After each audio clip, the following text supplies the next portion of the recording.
Hello and welcome to another video. I just wanted to let you guys know that this is a compilation video, so if you watch all my content, first, thank you so much, but this will be repeated content for you. But I put this together because I thought it would be fun to go over my past videos where I covered Anna's lipedema surgery arc and sort of see how the story developed as her journey progressed. And if you're new to my channel, welcome and thank you so much for being here, and I hope you enjoy.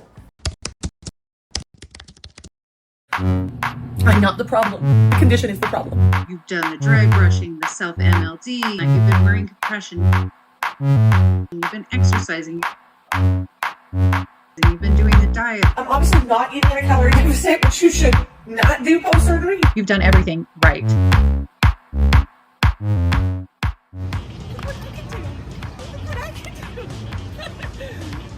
gonna give me money? Now what?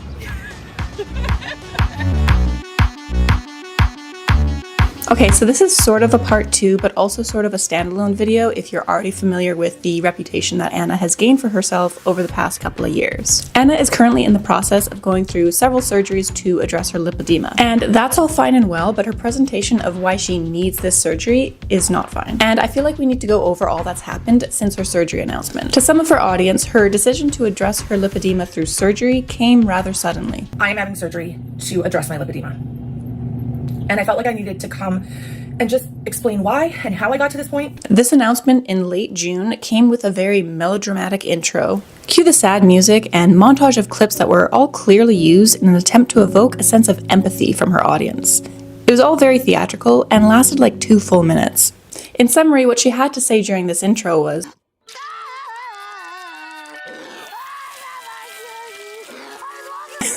I'm sorry.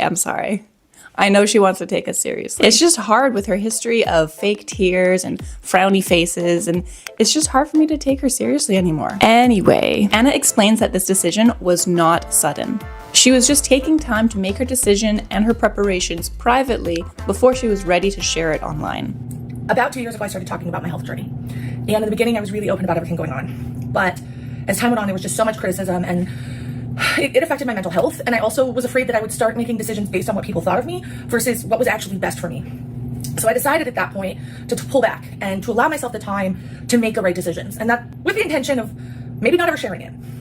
But now I feel a responsibility to share it because I genuinely feel like I dealt with my condition too late, and I can be honest about that, and I am working on not punishing myself for that because I think it's an unfair thing to punish myself for, but it's something I deeply feel right now, and therapy is great, I'll get through it, but right now I'm not. And honestly, I kind of agree with Anna here. You can have a lot of people in your ear, whether that be through social media or friends and family, and sometimes it can be hard to siphon through the noise and understand what it is that you really want and really need. And especially with Anna, she has a very divided audience. Either they are totally on her side, yelling, "You go girl, yes queen. Yes queen, yes queen, yes queen! Yeah!" Or on the other side, she has a large number of haters that will nitpick every little thing that she does or doesn't do, sometimes unjustly.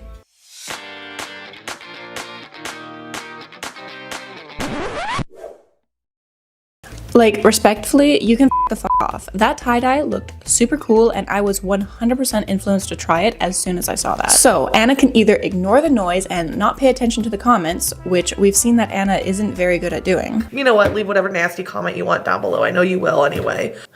And guess what? I will probably read them and I will probably cry, so congrats, you win. Or her other option, which she's claimed to have done here, she can choose to go offline with her health decisions until she's ready to make up her mind and basically has already decided what to do. So I do think that this is probably the right move for Anna. If she's made up her mind and really wants to do this thing, she has to ignore the comments and ignore the haters. Because truly, you can't please everyone, and she's always going to have haters if she continues to put herself on. Now, although I agree with her in her decision to go offline to make this decision, and I can even get behind her and support her for choosing to go the route of surgery, but where she loses me is how she explains why she needs to get this surgery and why this is her only option. Because to Anna, she's no longer able to lose any more weight.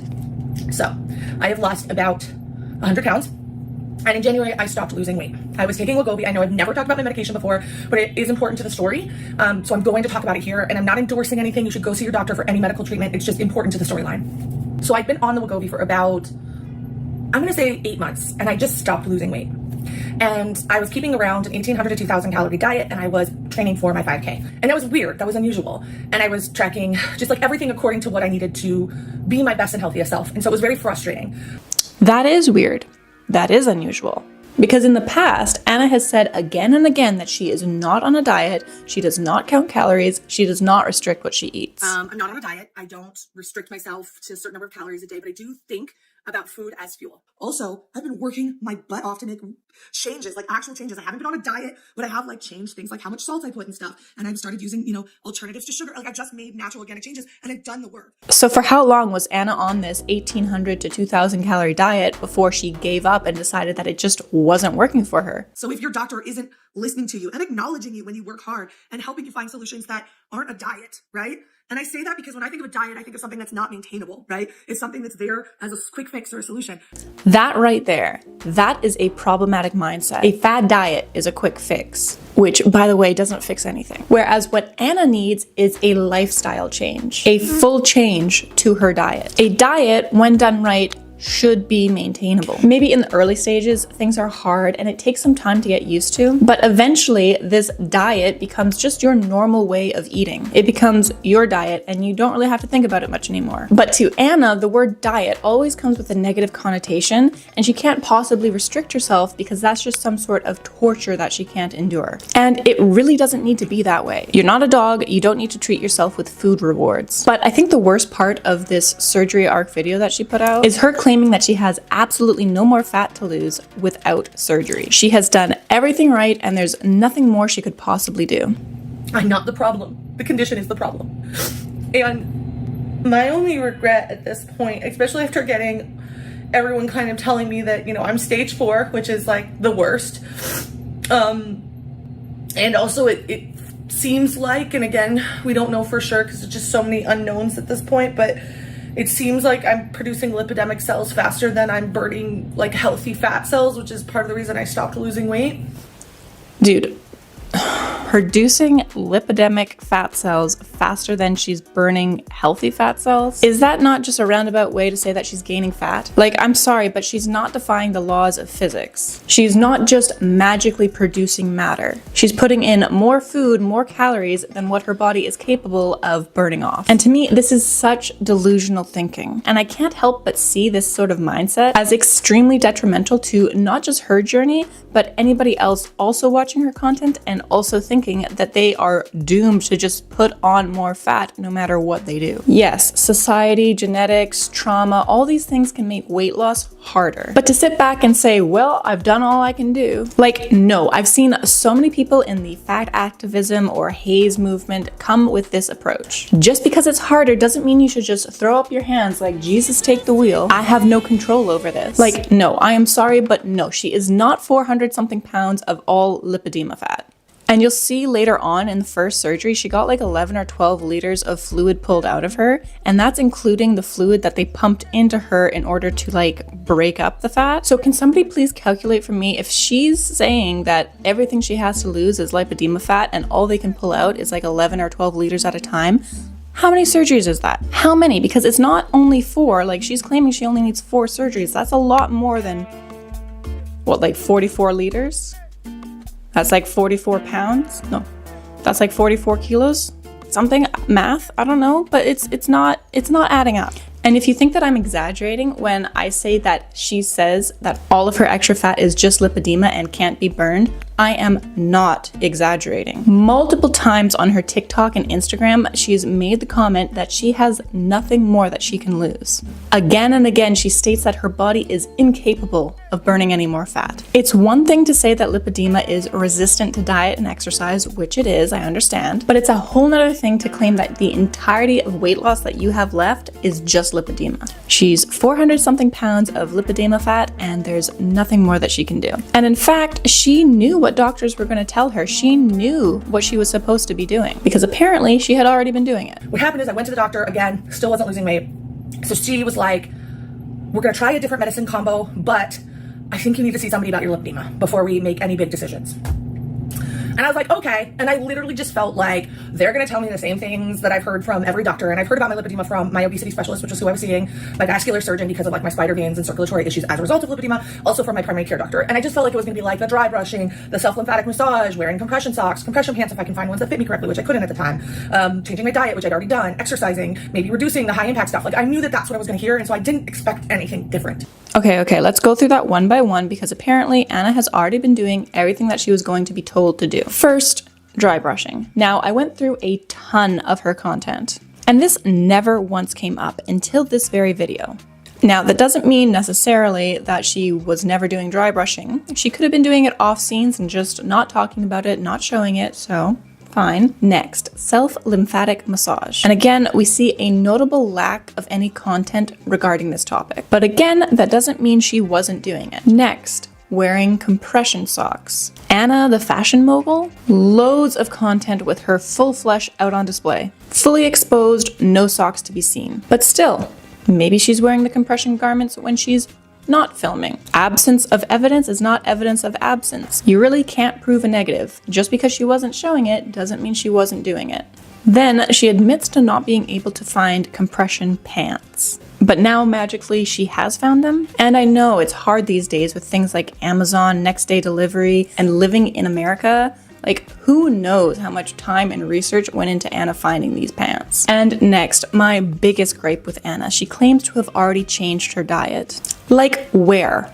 When? Results speak louder than words. She is still hopelessly addicted to fast calories and highly processed garbage. Oh, yes!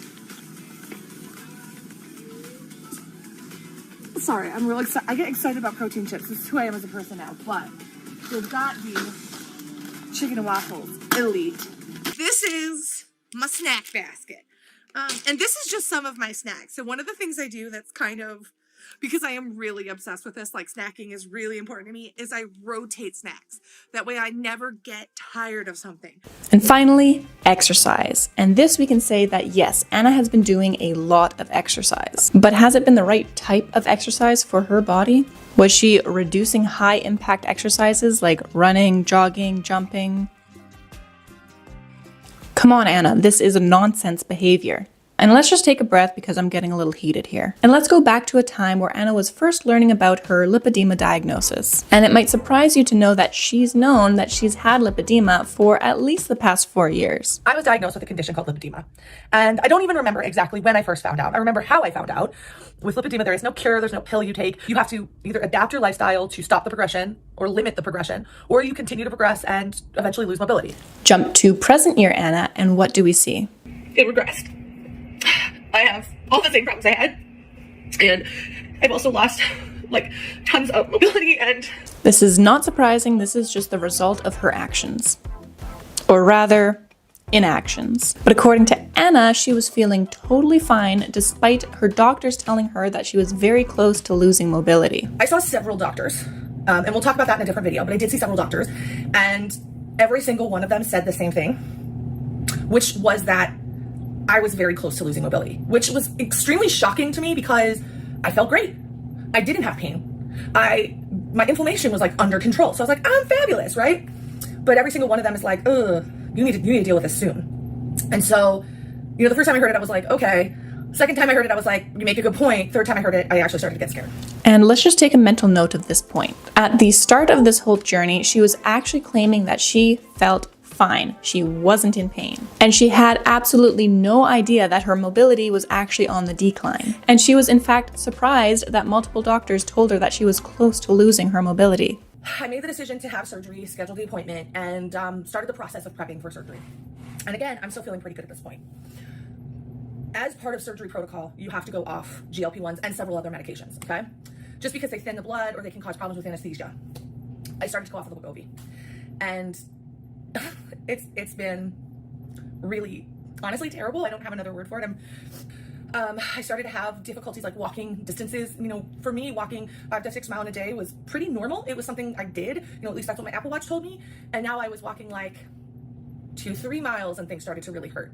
So to me, it sounds like she was managing her condition, managing her weight with the assistance of Wegovy. But then going off this medication caused all of her symptoms to come flooding back. And I've seen some arguments claiming that GLP-1 medications like Wegovy don't reduce your inflammation. But I've seen other arguments that say that they do help inflammation, and they help chronic inflammation, things like lipedema and like arthritis. So maybe this makes sense. I'm not really going to question it. Let's just say that Wegovy was also helping with inflammation. And I am inclined to believe that her pain suddenly increased once she was off the meds. However, the reason for this sudden increase in pain is still a little bit unclear. My workouts started to become really, really hard. Even when I asked my trainer to like reduce the workout weights, I couldn't do them. Like, it was as if my muscles had just magically atrophied. I am afraid that a lot of the work I've done on my mobility and the way my body works to kind of help counter my hyperextension may be gone. I have a feeling it's gone because I'm starting to have pain in my ankle again, and I haven't had pain in my ankle since I did that, and I just like, I have to do this assessment in like a couple days, and I am like terrified she's gonna tell me that I'm locking my legs again, because I worked so freaking hard to not do that. And I just keep apologizing because I'm so slow and I'm so tired all the time. And it feels like everything I fought for the last 2 years has just been like ripped out of my hands. So was this pain from a lack of Wegovy meds, or was it because the lack of meds caused her appetite to come back, allowing her to eat like she normally eats and failing to maintain any sort of weight loss? Or was this increase in pain due to the fact that she was no longer taking meds like ibuprofen and Advil? Even back in January, before she said she had to go off all these meds, we see her loading up on pre-workout, probably because she's tired, and preemptively taking Advil. Doing a morning run. I swear the only way I'm going to survive this is if I drink pre-workout. Give her a little mix. I'm so tired. I'm so tired. On that. This stuff makes your butt tingle. Behold the preventative Advil. I'm old and I know it.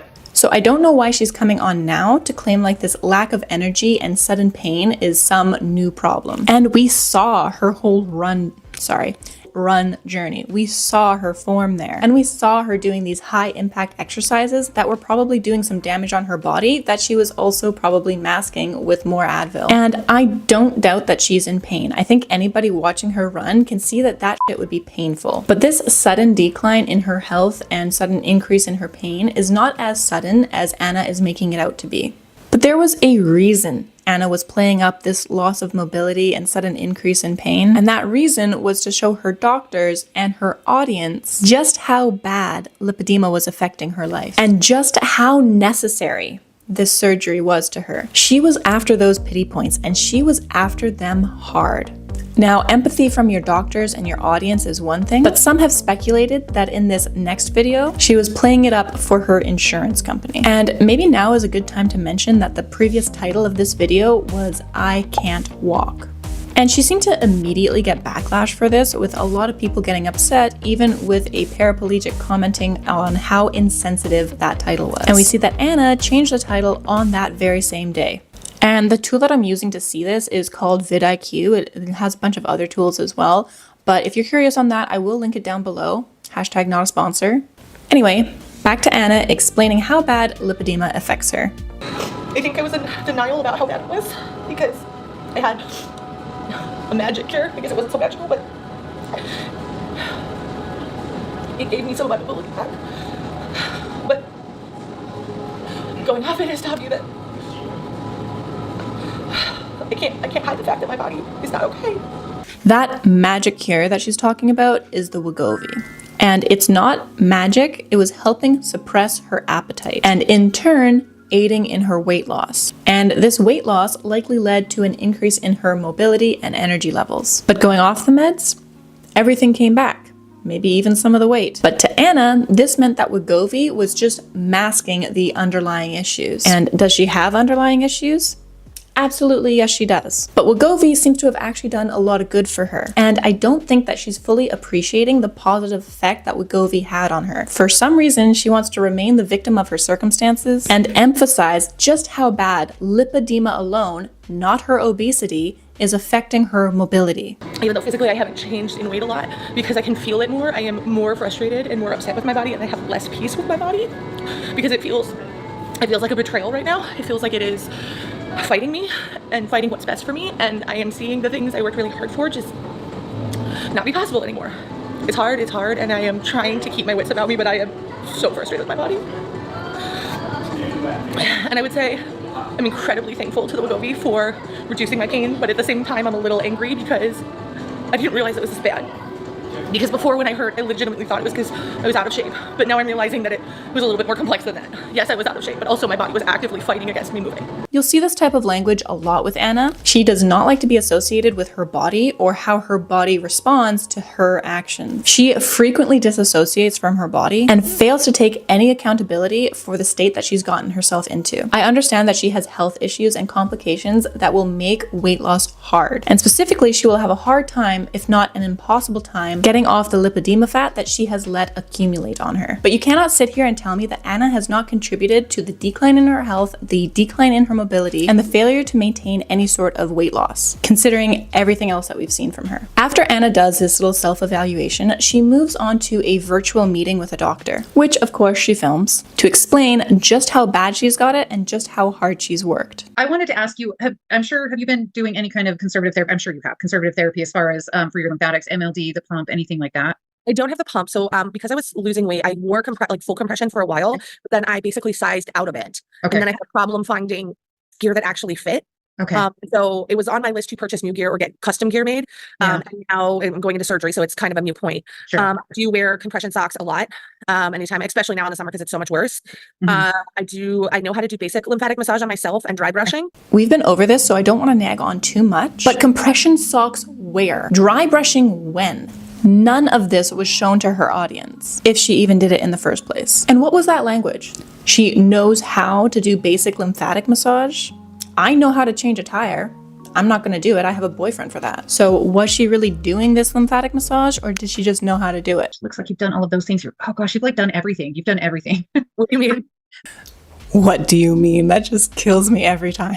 Either Anna is truly perplexed and doesn't know why the doctor is saying this, or more likely, Anna just wants to drag out this conversation so that she can be praised and have her ego stroked some more. Meaning, like, you've done every conservative measure, like you've done the dry brushing, the self-MLD, don't have the pump yet, but you're working on that. You've been wearing compression, you've been exercising, you've been doing the diet, like you've done everything right. So Anna's got this poor lady fooled, hook, line, and sinker, because this is all that Anna wants to hear. Whether or not it's true, she just wants somebody to hold her hand and tell her that it's not her fault. Now, this next series of events is a little bit interesting, or at least I find it interesting, because Anna will go on to have a physical assessment to show everyone just how bad her lipedema is and how much it affects her life.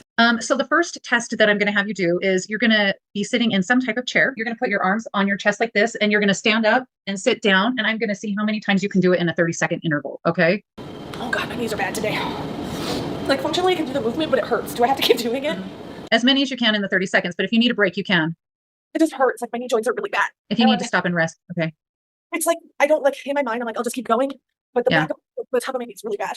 After all that running and jumping and Anna constantly boasting about how athletic she is, she does this highly performative act just to show how bad she has it, which in my opinion is just Anna playing up how much pain she is in. And honestly, I do believe that Anna is in pain, and I believe that if she had done that assessment honestly, she probably still would have failed whatever test this was. While it was emotionally very difficult to have to see the actual flaws in my body and what it's capable of right in front of me with a mirror that I could not look away from, it was ultimately super important because it helped me be so confident going into that surgery that this was my only option, that there was no more conservative treatments, that there was no magic from Wegovy, that like this had to be dealt with. There it is again, magic from Wegovy. Does she not understand how Wegovy works? Does she not understand how much improvement she saw with just that little bit of weight loss that she had? I think I got very lucky that Wegovy helped me so much with inflammation and pain, but I'm kind of glad that this is happening because it makes me realize I do really need to do the surgery now because I am an incredibly active person, and to see this much mobility, and I'm sure there's patients who are in worse states than I am, but like for me, this is a huge step down from where I was just like a month ago. I think it's normal. It sounds to me like you're grieving the loss of your mobility or what you thought you had gained, and I think the doctor said the mobility that she thought she had gained. I know that this is small and probably means nothing, but please, you cannot tell me that that doctor is not seeing through Anna just a little bit here. and I've seen your Instagram page and how much fun that you have on there. But I can't even do that anymore. That's the thing. Yeah. And it's like This is one thing that I really don't like about Anna. She is constantly changing the narrative. On one side, she's this super happy, bubbly person running around, dancing all day, and doing whatever this is. But when it comes to this assessment of her mobility for her insurance company, she's suddenly this tortured person that can barely walk or even stand up from a bench. Part of me being taken away. Yeah. Lipedema's taken a lot from you, and I'm excited that you're going to start taking back from it. You're going to take your life back. Sorry, I didn't expect to be this much of an emotional mess, but here I am. Do you know what? Totally normal. This is totally normal. It's sometimes it's hard being on. I have to say it's hard being a therapist because sometimes you show people their deficits, and that's not. It's hard. It's hard for you to see it. It's like I've been hit by it like so many times in the last week that it's like because I feel like the last of that medicine is out, so like more and more range of motion keeps going. So like, you know, first it was not being able to do anything high impact, so it was the jumping and the running were gone.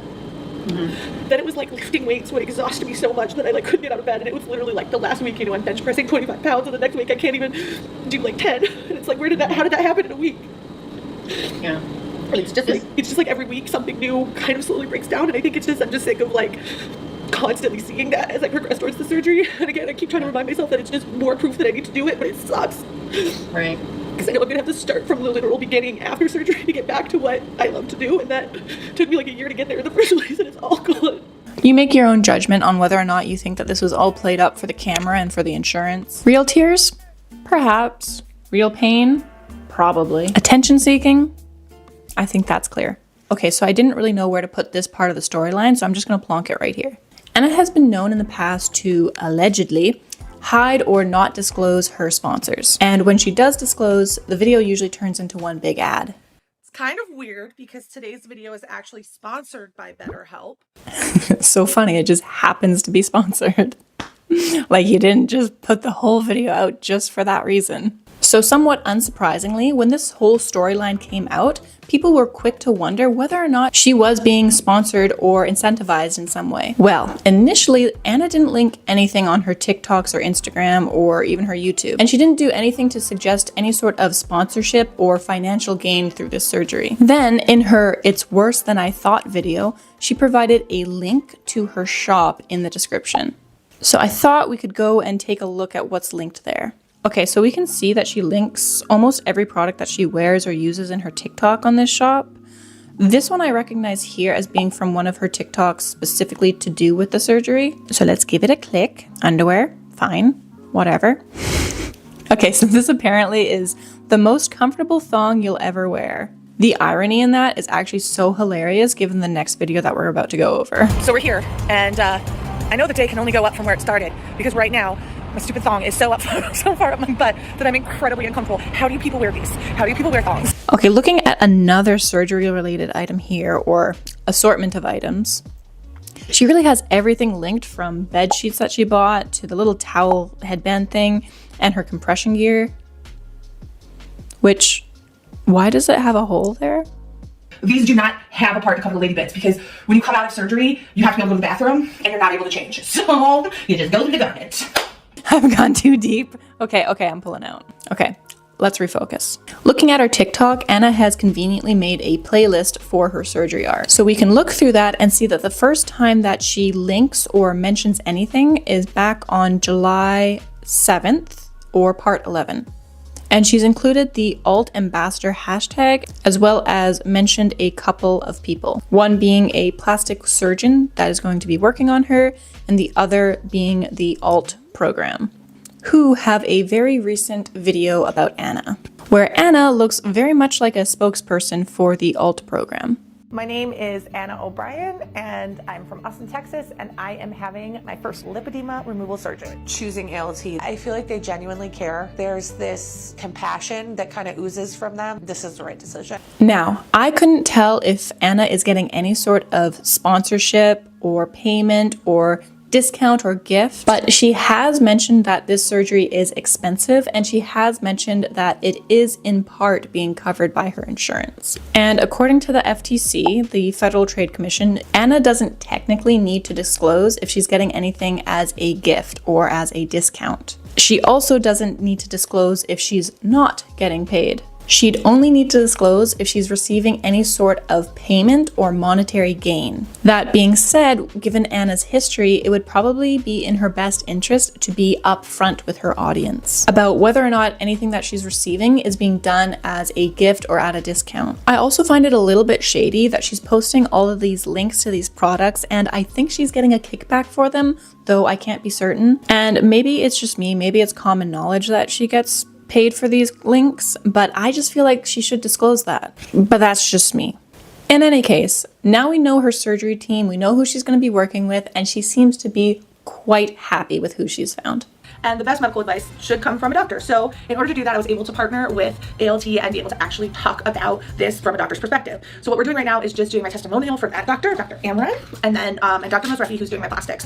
And then we're going to get into the nitty-gritty of the actual pre-op work. And maybe I should mention here that this video also had several name changes, and YouTubers do this all the time, so it's not a huge deal. It could just be if the video wasn't performing as well as she had wanted or she had expected, or maybe she's hiding the fact that she changed the name on her other video and just making it out like she does this all the time. She always changes the names of her videos. I don't know. Maybe it's nothing, but there it is. And the current title of this is a little bit weird, saying my current lipedema diagnosis, considering that she's known about this for at least the past 4 years. But if she just wants this as a clickbait title, sure, doesn't really bother me. What does bother me is her doctor. Now, for some reason, he just immediately gives me the ick. Now, maybe this is just me, but the constant touching and poking, it's just a little bit weird to me. Because, like, sir, if you have to touch me for medical reasons, fine. But other than that, please don't. And maybe it's just me being a prude, because Anna actually seems to enjoy it and asks for a hug while still in her bra and panties. I don't like that. Can I hug you? It's got a lot of, it's not right. So really, whatever. If that's the kind of relationship you want with your doctor, fine. It's not for me, but fine. But I think the real reason that Anna is so fond of these doctors is because they tell her exactly what she wants to hear. The big problem is patients with lipedema are simply misdiagnosed as being overweight or obese based on BMI indexes, which is really not a good way of looking at lipedema. And they try everything, and they just don't really lose weight. Many times they'll have eating disorders that develop at a young age because they struggle so much and shame to blend and all that stuff. The fat is a secondary phenomenon going on. The fluid is moving out, like I said, then there's deposition of fat, and then the inflammation of fibrosis. It's a whole process that goes on with it. And eventually it will begin to slow your metabolism down, because this fat is not only responding to hormones, it's producing estrogen and other hormones that progressively makes it harder and harder to lose weight. So you're about stage 2, she just begins to lose the whole battle with it, and she can find herself starving, eating very, very little, and she's still putting on weight, right? Girl, you ain't starved. Ain't nothing about you starved. Calm down. I'm sorry, I just had to include that iconic Zachary Michael moment. But for real, this guy is saying everything that Anna wants to hear. Anna's got no reason to take any accountability for the state that she's gotten herself into. She's got this expert doctor on her side now that can vouch for her and fend off the bullies. And when people try to figure things out and compare themselves to others, and at the same time they're being shamed and blamed and told to just go lose weight and exercise more, or you're not doing your part and you're not doing your part of things. That's why I just say to people out there, it's cruel to tell these patients just to go lose weight with it. They've been told that their whole life with it. And it is. And here's a very beautiful, strong woman who's done everything with it. And she's still emotional. To use hateful words on the internet against Anna or people like Anna, it's really not understanding things completely. Just to go and say, oh, you're not doing this, you should be doing this with it. So really, I don't like that. Can I hug you? It's got a lot of, it's not right. Anna is so happy to have found somebody on her side, telling her that it's not her fault and that everything's gonna be okay. And I want to mention here that I understand that Anna or anybody with lipedema, even after weight loss, they're going to be left with some lipedema fat in the affected areas. But even as her doctor said, Anna has lipedema and she's also overweight. Out of proportion and balance. Okay, so Anna is overweight, but she's also disproportionate. Even with the surgery, Anna still needs to get a hold of her diet so that these changes can be permanent and she can continue with her weight loss. And even just looking at things, she's disproportionate in characteristic patterns that are about lipedema and how it's involved. So, as I stand back and look at her, you start to understand her body. There's areas of more increased fullness. The thigh unit, the hip unit, less so in the calves and ankles. Her torso is full and her arms are getting full. So it's exactly in line with what we begin to see with lipedema. Her torso is full and her arms are full? But didn't Anna just mention that she is just a bag of loose skin? Which one is it? Does she have a ton of loose skin, or is she full of this lipedema? Maybe I'm misunderstanding this, but this does not look like just loose skin to me. Okay, so on the arms, I have a combination of loose skin and lipedema. So this is predominantly my lipedema. And as you can see, when we squeeze it, we get a weird texture again. I don't know if it's not as easy to squeeze here because there's some loose skin as well. That just looks like regular cellulite to me. I'm not an expert, but I'm what most people would refer to as skinny, and even I have cellulite if I bend and twist and squeeze it right. Her other doctor, or plastic surgeon, is also introduced in this video, and Anna just has to be weird about him right away. This is my plastics. I guess my plastic surgeon. Yes. Dr. Mosraffi. He's really cool. Thank you, thank you. Tell the latest, are you single? Like, ma'am, that is your doctor or your surgeon. Like, that is so unprofessional and just so gross. So you definitely have lipedema involvement in the forearms, and there's some laxity here. The main thing is that because of how heavy this is, it's really going to kind of end up like this, but smaller. And so this amount of pain is all going to kind of go away. It's going to be smaller. If you see me wincing, guys, or if I'm making faces just because it hurts a little bit, I'm okay. I'm not wincing at the doctors. It's just the thing is being touched in places that hurt is sometimes hard. Girl, please, that did not hurt you. If it were anybody else, I would not be this hard on them, and I wouldn't even question if they say that they're in pain. But with Anna, I just can't help but see through all the fakeness now. Oh, and we can't forget about her nurse that she was crushing on too. The part is y'all are going to ask for his contact info, like he has no social media and has no desire, so. Yeah, bruh. Equally weird, and that's why it's fun. Yes. Yeah. Okay. Bruh. I'll just leave that there. This is This bad. is functionally a lot worse for patients, and so all of this kind of heaviness here, Yeah. when you have it, it goes down to your knees. Go ahead, bend the knee a little bit. Yeah, so you can see that the knee, what's in the inner thigh is actually falling down below the knee. Yeah, I was showing him earlier. I can't, so I have a lot of fibrotic tissue, so that's as far as I can bend my knee. Yeah, That's and it. it's like physically obstructed. Yeah, no, I physically can't, like there's fibrotic tissue, it's hard. This all, I'm sure, gets super moist. And Yeah. this So gross, it's true. This rubbing area is going to get reduced. So when I take all that away, we're going to create, basically what I call airspace. We're going to create more space between the inner thighs. The rest of that video was just a montage about what's to come, so instead, let's just see her next video. I mean, it is giving summer body ready. Surgery edition. I've got to support my bikini ladies. Even when I'm going to be in full compression. So stupid, but I love it. First of all, what the heck is that outfit? Why did she choose to wear it? Where did she get it from? Like, what is going on? I truly don't understand this choice, so I'm just gonna move on. Is this okay? Wow, that is bright. Yeah. Okay, let's have me face me straight on. Put your arm touch to touch. How are your knees? Not great.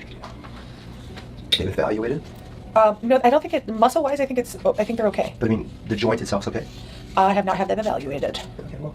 Remember again that whole 5K run lab journey? Well, in that video, she complained several times about knee pain and a re-aggravated knee injury. This would help take pressure off of my knee, and since I was coming off of a re-aggravated knee injury, this was critical. But no, she's never thought to get that checked out. So in this next video, there's a lot of explanation about how the surgery is done and what the doctor is doing, etc., etc. But I don't want to focus too much on that because honestly, it makes me a little bit queasy. We're just going to talk about what's being said instead. Yeah, and this part will take about 30 minutes to do, and it's an important preparatory step. Anna, how you doing? Yeah, fine. Yeah, good. I like the pain. It makes me feel alive. Oh my goodness, we got a live one here. This is gonna be. She's going to entertain us. She may actually be an A+ patient, which I don't really give a lot of A+, but I might, what the difference between an A and an A+ is an A is like, they're good, everything. But if they get us laughing, they're an A+. Yeah. If she entertains us, as opposed to the other way around, she's an A+ patient. I have a feeling it's going to be that way. An A+ patient. These two, they are just constantly stroking each other's ego. And it's really whatever, because you should have a good relationship with your doctor. You should feel comfortable with your doctor. And Anna does seem rather comfortable, so who am I to judge? So he finishes up with her and they go on to wrap her up in the compression garments. So they're wrapping me now to go home. This is the thing I mentioned in other parts of this video. Well, actually, in the last video. But basically, it's all of that stuff releasing from my body, which is good. It's gross, but it's good and it's healthy. So it's wild how okay I feel after surgery. I'm alert. I'm a little bit shaky. I can't feel anything they're doing, which is weird. And getting the compression garment on was less work than I thought it was going to be. But then again, they put it on me, so maybe that's why. And if you need more evidence that Anna hasn't been using compression garments at all prior to the surgery, this is that evidence. Why would Anna be surprised about the amount of work that it took to get into the garments? Why was it easier than she expected? Maybe because she's never done it before? Or maybe I'm reading too much into this. Maybe she means it's easier than she expected given that she's just out of surgery. But then we also have this TikTok from her. don't feel like I have as many friends as I want to have, but like I don't know how to make friends because I'm an adult. And also now I can't do half the cool stuff that people do during the summer because I'm in like compression garments and going to surgery and all of that. Did you catch that? Anna thought that she could just casually mention that she can no longer do all the cool stuff because she now has to wear these compression garments. So is that her, in fact, admitting that when she could do all the cool stuff, she wasn't wearing the compression socks and the compression gear? Okay, I'll let this die now because I cannot prove a negative, so I could go on, and you could always just say that, well, it was when she wasn't filming, so I'm done. He said that it was like way more fibrotic than he initially had thought, which means it's, again, really good that I took care of this now versus like waiting on it because it could have caused a lot more problems. Better late than never, I guess. There's that saying, like, best time to plant a tree was 20 years ago. Second best time is today. In my opinion, you know, good on Anna. She's finally getting this addressed. And I do think that this surgery or series of surgery actually will benefit Anna. I think it will overall be good for her as long as she does all the things that she's supposed to do after surgery. Eating well, maintaining a calorie deficit so she can continue on her weight loss. I'm obviously not eating in a calorie deficit, which you should not do post-surgery. You need to heal, and it's not the time to focus on losing weight. It's the time to focus on nourishing your body and helping it heal. Yeah, well, okay. Obviously, I spoke too soon. Apparently, obviously, Anna shouldn't be on a calorie deficit. We've already seen her indulge in plenty of sweet, sugary drinks after surgery, thanks to her sponsorship with Starbucks, which I am sure is helping her body heal. And she's already got some excuses lined up for when she doesn't lose as much weight as she should be losing. From her Instagram, it reads, "Last week, I took down a piece of content about how I was giving away my scale to a friend for a bit because I had begun incessantly weighing myself post-surgery. I began to beat myself up mentally because I was so swollen and I was punishing myself for something I couldn't control. I don't want to let my doctor down with my results. I was also afraid what other people would say if I didn't immediately show results." For those not familiar with lipedema, surgery can take up to 12 months to recover from, and as a stage 4 lipedema patient with significant fibrosis and a large amount of cells removed, it's likely going to take me longer to heal. Also, inflammation isn't always logical. Pile on the changes in hormones, my co-conditions, and the fact that I'm still learning my triggers, my weight is going to fluctuate a lot. Even knowing all this, every time I weighed myself and my weight went up, I felt like I was failing. Okay, first of all, learning her triggers, that's a little bit concerning. To me, this is setting herself up for an excuse for in the future when she doesn't lose as much weight as some people think she should. Anna may have a lot of inflammation now, but once that swelling goes down, what's her excuse going to be then? Moreover, once all this lipedema is gone, assuming that she gets all 4 surgeries like she's planning, and when her weight loss still stalls, what's her excuse going to be then? Now, there are a few other minor bits and pieces that I didn't include in this video, like apparently a wine bottle being in the back of one of her videos and maybe a Mountain Dew bottle as well. Oh, and there was also that bit where she compared herself to Olympic athletes. Yeah, that did happen.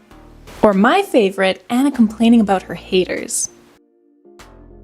Like, yes, Anna, we're judging you on your actions. If you're still here, thank you so much for watching. This is my first long format content, so if you like it, please make sure to let me know down in the comments below. Also, somebody asked what this was. It's my mic.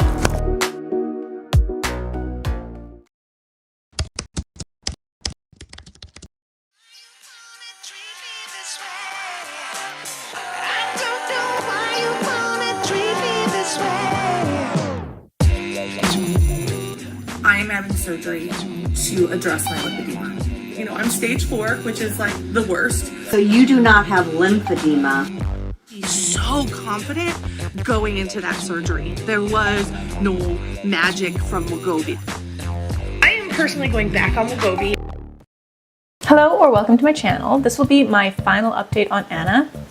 For this year at least. I have some other topics that I also want to explore, and honestly, Anna's content, at least to me, is more enjoyable when it's summarized over several months, rather than dissecting every little thing piece by piece, especially considering how infrequently Anna's been posting lately. Her last video was over a month ago, and it was nothing more than an ad for her Christmas sweaters, which I've already covered. Well, her last video was actually an ad as well as a response to all the size complaints, which was really just a big nothing burger to explain explain why she thought the size of the cardigans and the length of the cardigans was totally fine and intentional. I'm gonna go take a nap because I'm actually really tired. Yeah, girl, we know. Now, what I haven't talked about yet, and what we're getting into today, is her semi-recent second liposuction surgery and her oh-so-familiar fitness guru persona, which she seems to be stepping back into. And this is honestly my favorite genre of Anna, so make sure to stick around for that. But first, in case you're not fully caught up in the Annaverse, let's go over a brief recap of how we got here and the timeline of Anna's lipedema diagnosis and her series of liposuction surgeries. Anna has known that she has lipedema for many years. In a previous video, I mentioned that she's known that she's had this disease for at least the past 4 years. Here you go. I do. I have lipedema. Even when I accepted it,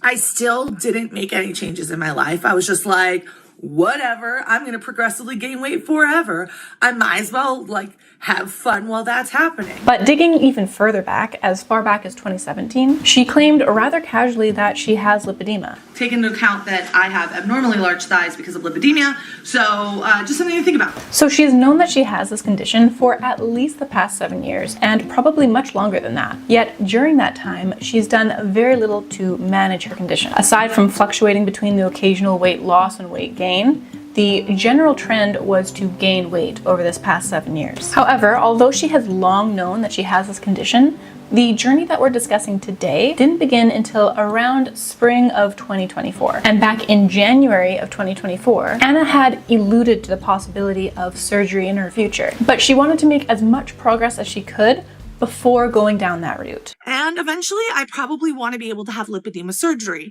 but I don't want to do that until I feel like I've made as much progress as I can on my own.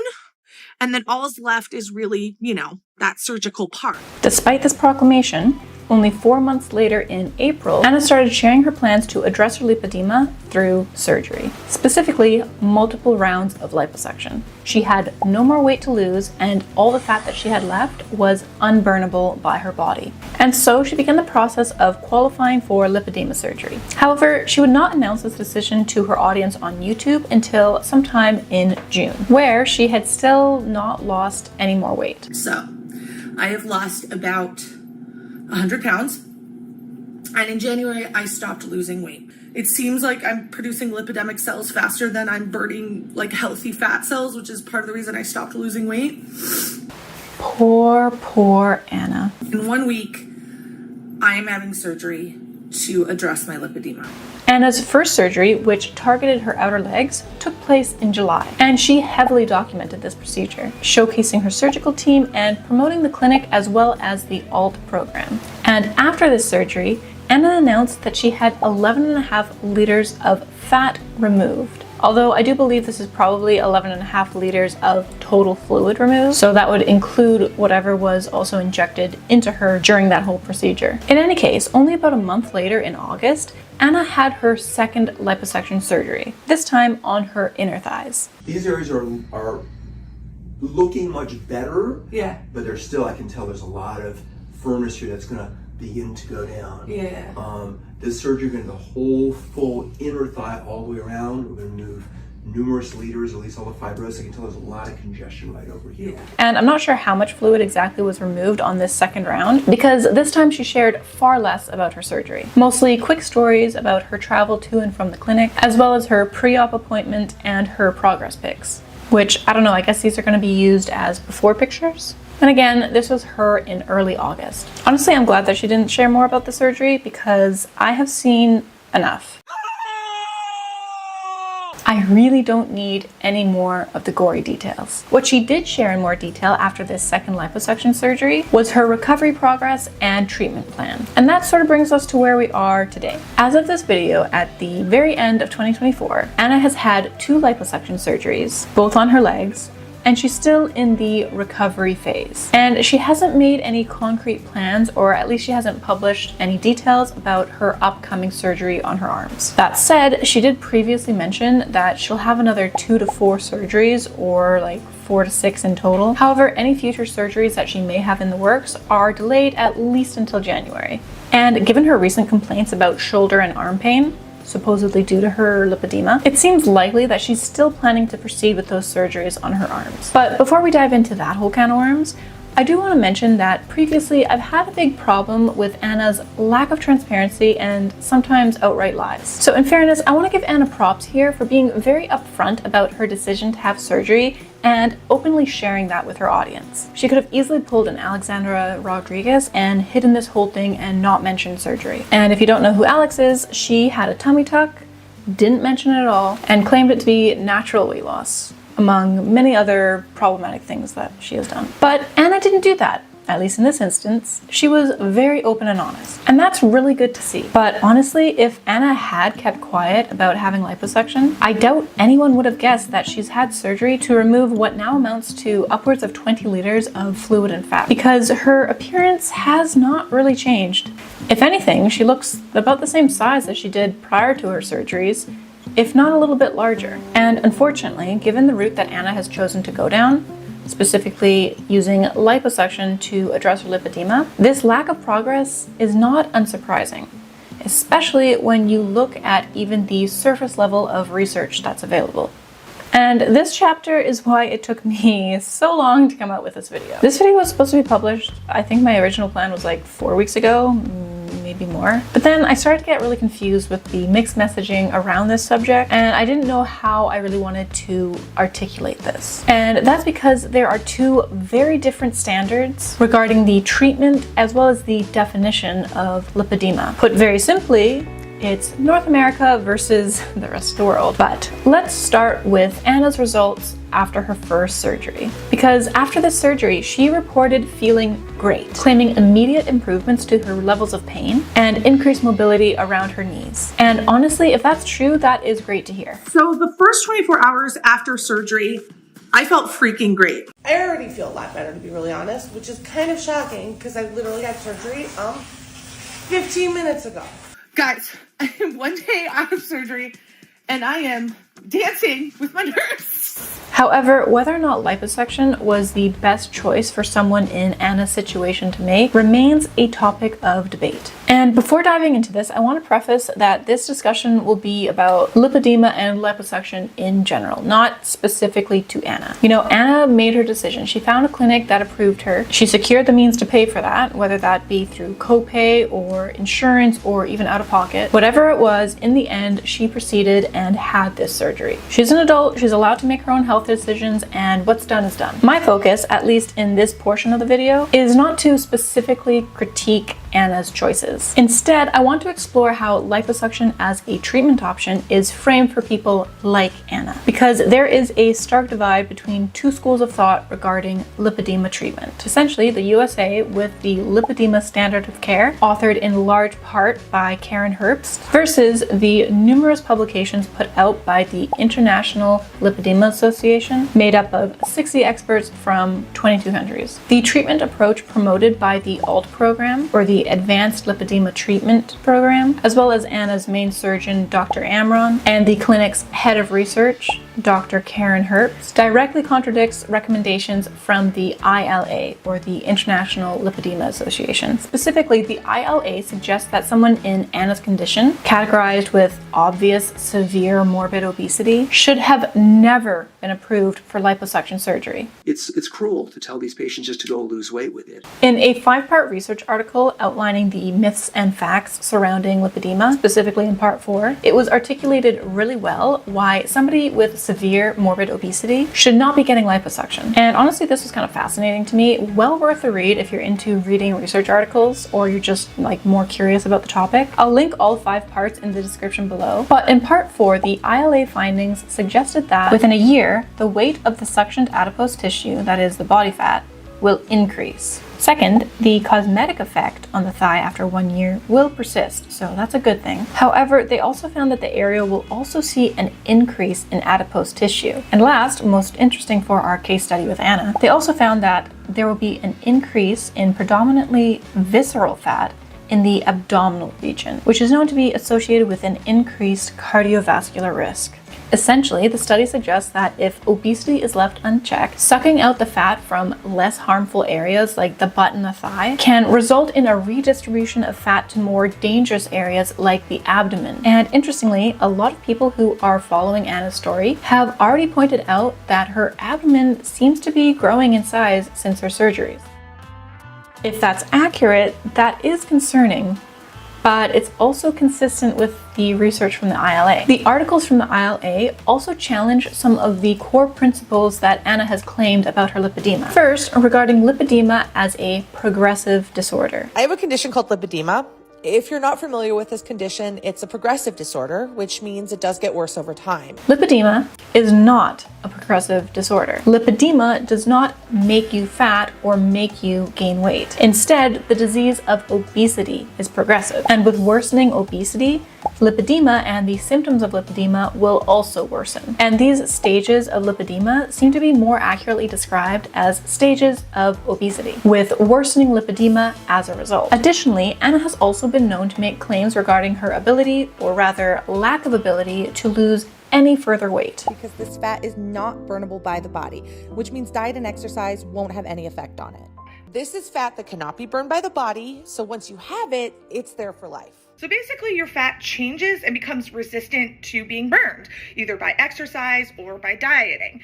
Lipedema patients do not defy physics. Diet does have an effect on obesity and in turn lipedema. Losing weight does improve lipedema and lipedema symptoms. However, it should be noted that the research summarized in the ILA specifically emphasized that yo-yo dieting should be avoided. And I think we've all been screaming this at Anna for ages now. She needs a whole lifestyle change, not a short-term diet. And while it's true that no, Anna will not be able to lose all of her excess weight, some of the lipedema fat will remain even after weight loss. But she is probably around 500 or 600 pounds at this point. And putting that into perspective, she lost 11.5 liters of fat in that first surgery. And some of that was fluid that was put into her by the surgeon. But even if that 11.5 liters was all fat, that would amount to roughly 23 pounds. And given that she's going to have up to 6 surgeries according to her, that would total about 90 to 140 pounds. And while that is a huge amount, it's not for Anna. At minimum, she has around 300 pounds to lose. So even if every single one of her surgeries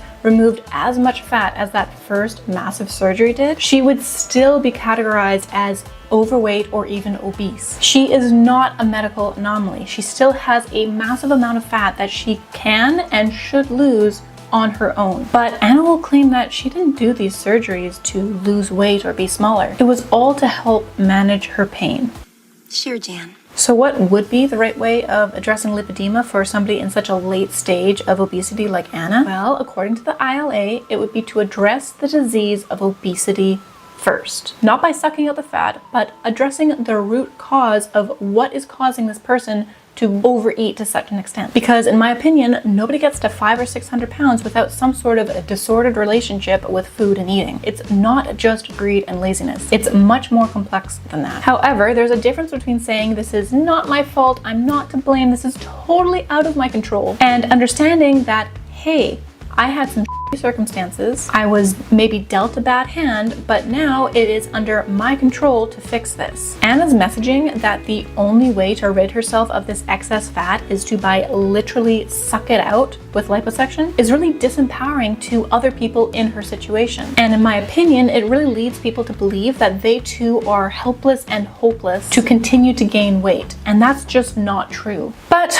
oh well. Liposuction was done, you can't turn back time, and soon enough, Anna's gonna realize that there's no magic from liposuction. That there was no more conservative treatments, that there was no magic from Wegovy. So, what else has Anna been up to in her recovery from liposuction surgery? Well, she was going for walks, making sure to eat regularly, whatever that means. But I was making sure to eat regular meals. And yeah, I have snacks because I got bandaged today, so I deserve a little treat. I'm obviously not eating in a calorie deficit, which you should not do post-surgery. You need to heal and just drink so much water. And yes, drinking tons of water. For some reason, always with electrolytes, never just plain water. She's such a fitness queen. So one of the things they get on you about, like, literally right away is hydration.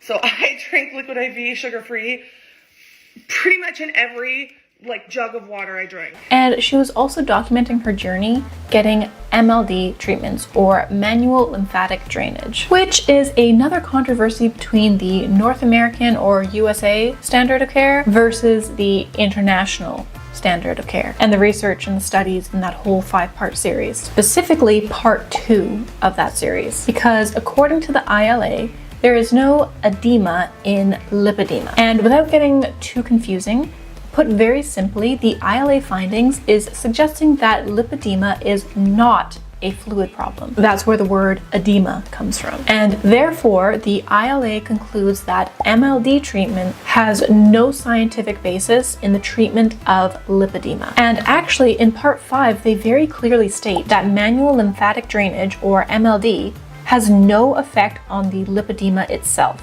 However, what I'm still a little bit unclear about is whether or not MLD would still be recommended for someone who has already had liposuction. Because the way that Anna was describing it kind of sounded like the MLD was required because of her liposuction. But I could be misunderstanding that. In any case, I don't think that massage is necessarily a bad thing. Like, I can't imagine that massage is hindering her progress. It's just the portrayal of MLD as a necessary part of treating lipedema that is the problematic part. Mainly because Anna's followers are going to believe anything that Anna says. And a lot of the time, Anna will use the excuse that she has these experts telling her what to do. And you know, if somebody's an expert, then there's no way that they could possibly make a mistake or have any sort of conflict of interest when promoting their own practice and their own clinic. But Anna has done her own research, according to her, and honestly, it's really a shame that all this controversy exists, because it does make things very confusing for somebody with lipedema. Who are we to believe when there's such conflicting information and controversial expert opinions? I honestly don't have an answer to solving that problem. I'm just using common sense, as well as looking at a massive amount of research that was done by not just a small group of researchers in North America. But anyway, MLD was not the only procedure that Anna went through that was somewhat controversial. She also spent some time with Dr. Karen Herbst. To visit the literal legend that is Karen Herbst. The same Karen Herbst that was one of the primary authors to the United States Lipedema Standard of Care. And the same Karen Herbst that is the head of research at the ALT program. And so Karen had Anna get into a CVAC machine. This apparently simulated her body going like up and down in altitude, and somehow that helped her lipedema. We should get you in the CVAC.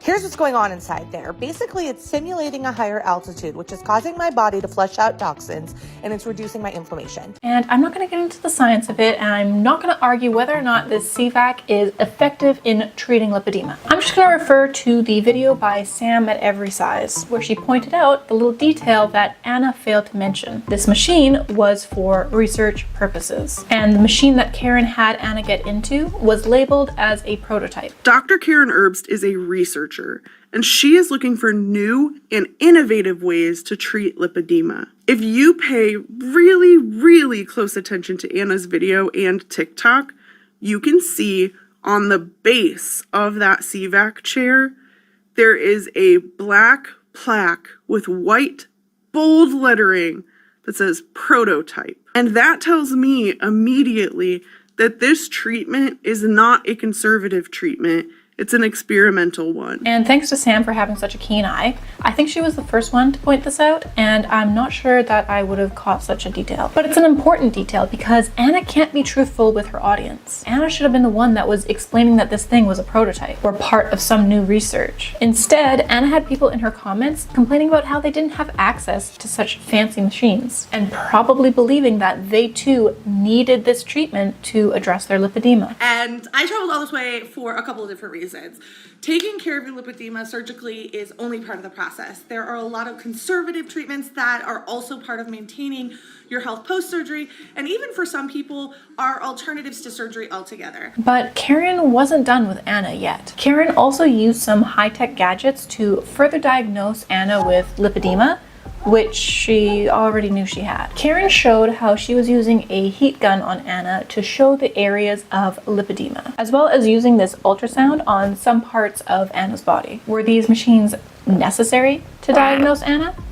Probably not, considering that Anna was already diagnosed more than 7 years ago and reaffirmed her diagnosis as early as this past spring. What is that, lymphatic or blood? Or what? There's blood leaking in my arm? Well, it's more likely plasma, so no red blood cells, but absolutely. What does that mean? Well, that happens in... That's lipedema right there. Okay. Oh my god, how is she always so awkward? Now, using these devices could have some merit in furthering lipedema research. But the way that these machines are portrayed here, I think this should have really been clarified by Anna or by Karen. I think there's a real risk, showing these fancy gadgets and tools that are being used to diagnose Anna's lipedema when they are not typical diagnosing tools and not used in standard practice. I really think that should have been clarified for her audience, because her audience could again get the impression that these fancy tools are required in order to get a diagnosis or in order to be better assessed, when that's just not the case. In reality, any patient with severe morbid obesity as well as lipedema would have the same treatment plan, regardless of the outcome of these tests. It would be to address the disease of obesity first. Now, the last treatment or management of lipedema that Anna has been using that I want to mention is her use of compression garments. Anna is now almost constantly wearing compression gear, and you can see her wearing it underneath almost every outfit, which further goes to show that she was in fact not wearing the compression gear as she had claimed previously. But she's finally wearing it now, so that is good, and that is actually something that both standards seem to agree on, that compression is a good thing for people in Anna's position. But before getting into this, I didn't realize that there was so much controversy around the whole lipedema subject. In fact, I didn't know about it until I saw Colin come out with his 3-hour documentary about the subject. So if you're interested in hearing more about this whole controversy, I would highly suggest giving his video a watch, because it is very interesting and very thorough. And I'll link his video in the description below. And one thing that I got from his video was it really sounded like a Karen Herbst versus the world sort of issue. Karen Herbst being the lead researcher at the ALT program and the author of that lipedema standard of care for the US. The same Karen that put Anna into that cryovac machine and hit her with an x-ray or something. And the same Karen that confirmed that Anna did not have lymphedema, she only had lipedema. And yeah, I know those two words are very, very similar.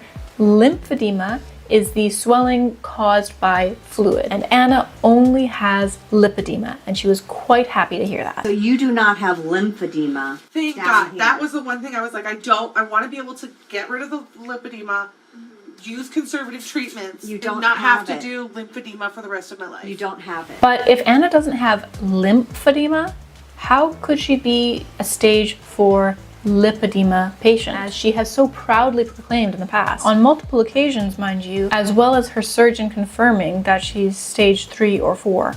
I'm stage 4, which is like the worst. So the ILA, the International Lipedema Association, they completely disagree with this whole 4 stages of lipedema thing. And as you may remember, they even concluded that lipedema is not an edema problem. So it is separate from the issue of lymphedema. But even looking at the United States standard of care, where they do use these stages, stage 4 is defined as lipedema as well as lymphedema. So even going off of the flawed USA standard of care, Anna can't be stage 4 lipedema if she doesn't have lymphedema. I don't know, maybe she's not saying that she never had it, maybe she's just saying that she doesn't have it anymore. In any case, Anna's got all the compression gear that her heart desires. She's going to her MLD appointment. She got in that fancy CVAC machine and all the other treatments. But most important to her recovery, she's also back on Wegovy. And I'm sharing this solely because a lot of people do not know it, because these medications usually get talked about in the terms of weight loss, but they also have other benefits which can be honestly life-changing for people with autoimmune conditions and like lymphatic conditions. Or maybe people upwards of 500 pounds and hopelessly addicted to food. Weight loss meds is probably also life-changing for those people too, right? So I am personally going back on Wegovy. I'm not endorsing it. I think you should go to your doctor. I think you should make the right decision for you. There are lots of different GLP-1s. That's just the one that happens to work best for me. What I will say is, for me as a patient with lipedema, those medications have changed my life. They have given me the ability to move when I'm inflamed. I don't understand why she has so much trouble admitting that taking weight loss meds was helping her to lose weight, and that weight loss was helpful to her. She's always just dancing around this subject, and it's just frustrating. And this video was posted to her TikTok around early September 2024, so after her 2 liposuction surgeries. And I think it's important to document this now so there's no confusion in the future. She's not trying to hide the Wegovy, although she hasn't announced this to her wider audience on either Instagram or on YouTube. That being said, her uploads have also been very sparse, so I guess it's possible that she's planning to come out with this in the future. So to give her the benefit of the doubt, I'm going to say now that she's not trying to hide her Wegovy. She does seem to be open about it, at least on her TikTok. Not mentioning it a ton, but that's not really on brand for her to do anyway. Let's just hope that she does announce it to her YouTube audience sometime in the near future, because I think that's important for her audience to know. Because right now she is putting a ton of emphasis and enthusiasm in what I think is the wrong places. Really showcasing every step of the liposuction and the MLD and now the compression garments and all those fancy tools to either diagnose her lipedema or help with her inflammation somehow. But it's really hard to tell whether any of these efforts are doing anything to help with her weight loss or help with her lipedema. As I mentioned, she is constantly wearing this compression gear, which obviously has a bit of a slimming and smoothing effect. And given that she's never worn these things in the past, it's really hard to get a direct comparison between her prior to surgery and her today. On top of that, her most recent posts are all over the place. I don't know if she's doing this to intentionally confuse her audience regarding her progress, or rather lack of progress, but she has been posting a ton of old or reused content across her TikTok, Instagram, and her Facebook even. On Facebook, she wasn't even bothering to change the caption, posting about this Valentine's Day bath back in November of this year, or posting in this cute white dress from one of her photo shoots, but failing to mention that this was a photo shoot from Christmas of last year. And she posted again from the same photo shoot, claiming it to be a throwback, but I think this is only because her audience caught on to the fact that she was posting old content. In any case, with all of her social media feed being flooded with old or reused content or photos of her in tight compression gear, it's really hard to get a direct comparison or make any sort of conclusions about her progress so far. And instead of looking at the reality of her transformation from pre-surgery to post-surgery, Anna chose to post this obscure before and after shoot from one arbitrary point in time long before surgery when she was much larger, to some months after surgery that is unspecified. She's really doing the most to make it seem like surgery was the right choice for her and she is on track with her progress. But if we do another little before and after, this is Anna before surgery during her first round of Wegovy. And yet she posted this in November of this year to her Facebook. And the caption there alone is funny because Anna, you have had surgery now. But anyway, that was Anna long before surgery and back when she had some success on Wegovy. And this is Anna after surgery. Most of the recycled content that she's been posting has been back from when she lost 60 pounds on Wegovy. And I don't think that's a coincidence. That's from when she had probably lost the most amount of weight that she's ever lost. And I think she knows that now, 5 months post liposuction surgery, she's not seeing the progress and the weight loss that she should be seeing. And let's not forget that Anna already set herself up with an excuse just in case the liposuction didn't give her the results that she was looking for, saying that recovery is going to take 12 months and that her weight is going to fluctuate. And of course, pleading for sympathy because every time she weighed herself and the weight went up, she felt like she was failing. Some have speculated that the reason why Anna hasn't talked about her future surgeries, specifically on her arms, is because she failed to meet any sort of weight loss targets. And then by her now being back on Wegovy meds, that's sort of supporting the idea that she's trying to hurry up and lose the weight so that she can be approved for her next surgery. But there's really no knowing why Anna has chosen not to give any further updates regarding her next surgery date. She has dropped some hints, however, that she will be needing this surgery in the future. And this is just speculation, but she'll probably claim that the pain was just unbearable and she had to get the liposuction. And her mobility was just so far gone that this was her only option. I am having an incredible amount of pain still in my shoulders, specifically this shoulder. This shoulder is a bit worse than this one. So like when I go like up like this, I'm starting to lose this range of motion. Now I worked out today, so it's a little bit better because it's warm, right? Right. But if it's like cold, sometimes like when I was flying, flying made it really bad, and I was just like hurting. Like physically, it felt like I had like a like a torn rotator cuff or something. She really is playing up the arm pain thing. But when I saw this video with her complaining so heavily about her shoulder pain, I immediately thought of her recent fitness guru arc that she's been plastering on her social media and YouTube. Because about 2 months prior to posting this whole workup with Karen, where Anna was just so inflamed and in pain, Anna had announced that she was cleared to work out again. And she was back at it with Copilot, or now Trainwell. I'm getting my workout routine from an app called Trainwell. It used to be called Copilot. I used them before my surgery. I love them, so it just made the easiest thing to transition back into it. I told her to give me like a beginner workout. I can't imagine it's gonna be that hard. Why should it be so hard?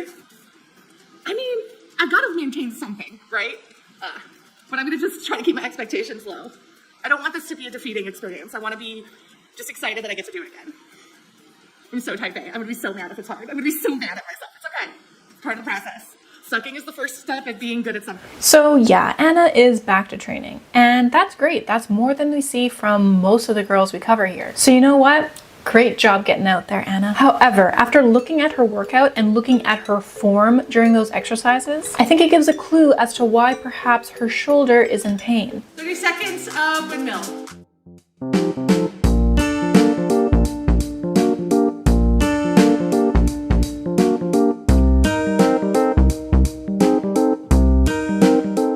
Besides the fact that what she's doing there is absolutely not a windmill, for a windmill you want to keep your arm overhead and look at it to make sure that it stays up there. You then bend your side, keeping your arm up, and eventually you want to have a weight up there, but it's not necessary, especially if you're doing this like as a stretch, and it's okay not to get all the way down to the ground. But for Anna, that seems to be the only thing that she's focusing on, just slamming her torso down as fast as she can to touch that hand to the ground with absolutely no regard for form. So while this would have been a good exercise for shoulder mobility, she's turned it into absolute trash. Another example is this overhead carry. Now, besides the fact that her arms are slowly falling, elbows bending, like of course that's going to make the exercise harder, but she's also got her shoulders crunched so far up to her ears for the whole exercise. It's no surprise that this is going to leave her with some tension in the shoulders after doing this for God knows how long. The song was giving, so I started doing this. It was a bad idea. I'm not there yet.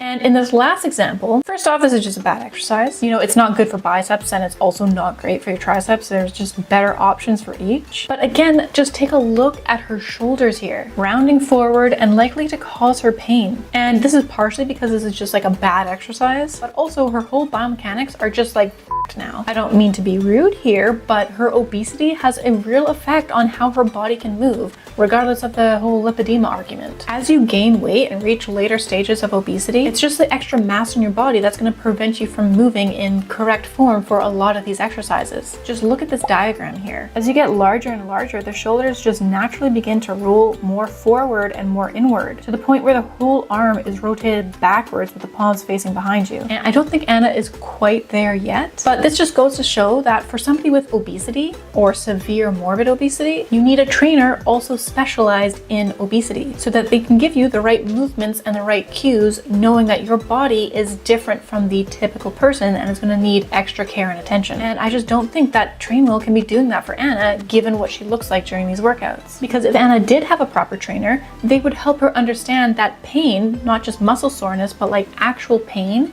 is never a good thing when you're working out. And I think that Anna really needs some education on that matter, because I don't think she understands the difference between a good pain and a bad pain. I am one movement in my lower back is sore. And I guess I forgot what it feels like when you first start working out. Anna is really going to injure herself here, but at least she'll get that photo for her Instagram post showing her progress so far. Like, yes, Anna, your ass is half an inch lower after more than a year of training. Great job. And also thanks for confirming that you are in fact the same size, even with the compression gear. All that being said, one thing that Anna did that I actually think was a really good thing was her warm-up to her warm-up. Walking. This is the absolute best thing that you can do for yourself if you need to lose weight. Walking, or even swimming if you have access to that. But just as moderate intensity walking is great for someone like Anna. Holy fuck, that made me nervous. Did you see that? But of course Anna can't stop there. She's a runner. I got some new running shoes because today I'm gonna run for the first time since surgery. So the goal is just to see how far I can go. And I got new shoes because my gait has changed. This is less than a year after that whole 5K run journey where she walked out of the place with a whole buttload of new shoes. You cannot convince me that her stride has changed that much that she needed a new pair of shoes after only a year. 3 months of that, she admitted that she hasn't been doing anything. I guess I'm back in my fitness girl era, and let me know if you guys want to see more workouts in the future. I just wanted to share this one because it really was a big one for me to come back to working out after 3 months of literally doing nothing. So I know that this is a very minor point, but it just irked me, to see her buying even more shoes to just prove she's a runner. But whatever, maybe she's just burning through her runners faster than the typical person, because she does way more. So I guess it's possible that she's just putting them through more force and friction and wearing them down faster than expected. But aside from the extra stress that her weight is putting on her shoes, goddamn her knees. Do we need to talk about this anymore? We know that for somebody of her size with admitted knee problems, running is probably not the best choice. Did I run? Yes. Did I run at a good pace? Also yes. Did I feel sore way earlier than I used to feel? Yes. So, you know what? Progress over perfection. Not gonna let this be a loss. This is not a loss. This is the beginning of a win. We've been over this. Running and jumping is just dangerous at her size. I don't know why she's putting herself through this. Oh yeah, because she's a runner. Oh, and the jumping. She also got herself a rebounder, and I thought this was going to be her whole personality for a minute there. She even said as much. But nope, this was the first and last mention of this thing. Honestly, probably a good thing, because I can't be sure whether or not she's exceeding the weight limits on this, but in some of those videos she looks pretty close to bottoming out. And even though this little trampoline had a handlebar, she didn't seem to like to use it very often. A fall at that size can be extremely dangerous. So I don't know why somebody in her position would choose to do this. In reality, this trampoline or rebounder thing is really just a gimmicky device sold as a way to treat lipedema. This, as well as this vibrator plate that Anna got for herself. She just stands on it and it shakes, and somehow that is supposed to help with the lipedema. I don't know. I don't buy it. Seems like a lot of effort and money to avoid just eating less. Okay, so I may not agree with Anna's training methods, but in reality, aside from the outright dangerous stuff, any form of exercise is good, and more than what most Americans are getting. In my opinion, you should use exercise primarily for enjoyment and secondarily for strength. And aesthetics is just a nice side effect. But for weight loss, diet is always going to be key. So if you like running, you're a psychopath, first of all, but if you like it, do that. But if you don't like running, no worries, you don't have to run. There's cycling and swimming and martial arts and all these other sort of sports like soccer and tennis that you can try. And all these other things that are fun and actually good for your stamina. I personally am looking forward to spring to get back onto my aerial hoop without freezing my ass off. That's my exercise, I like it, and to supplement, I also lift weights. But I'm not going to run. I got a little heart and I've got asthma, and I just don't like it. But Anna, the brave warrior that she is, she's got asthma too, but she is pushing through it.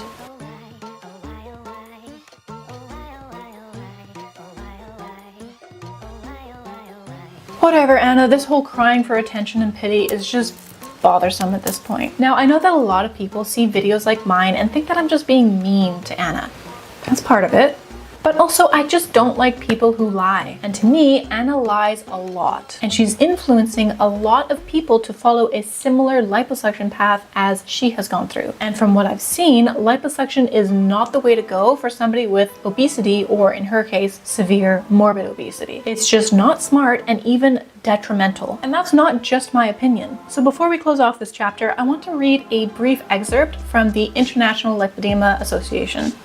As always, when things change, there is resistance, and even experts in the field of lymphology are challenging the paradigm shift consensus. It is difficult to accept that the established doctrines of many decades are suddenly proving to be wrong, and people find it painful to question their beliefs and position. It is also associated with a fear of loss, a loss of acquired expertise, a loss of familiar certitude, a loss of control. Patients who have lipedema face a different concern when confronted with this change in the perspective of their disease. At a time when patients are stigmatized and discriminated against because of being overweight or because of the shape of their legs, it is easier for them to believe that a medical condition is responsible for all past adversity. Instead, however, it would be more helpful for them to better understand the complex background of lipedema. Understandably, it is easier to believe in the accumulation of fluid in the body and receive MLD sessions rather than undertake regular, enforced physical activity under compression. It is also easier to think of liposuction as a solution than to deal with psychological vulnerability or problems of self-acceptance. Nonetheless, with patient education and motivation, they can change their way of thinking from the passive attitude of being a victim to adopting an active, positive, and self-aware approach to lipedema, and therefore themselves.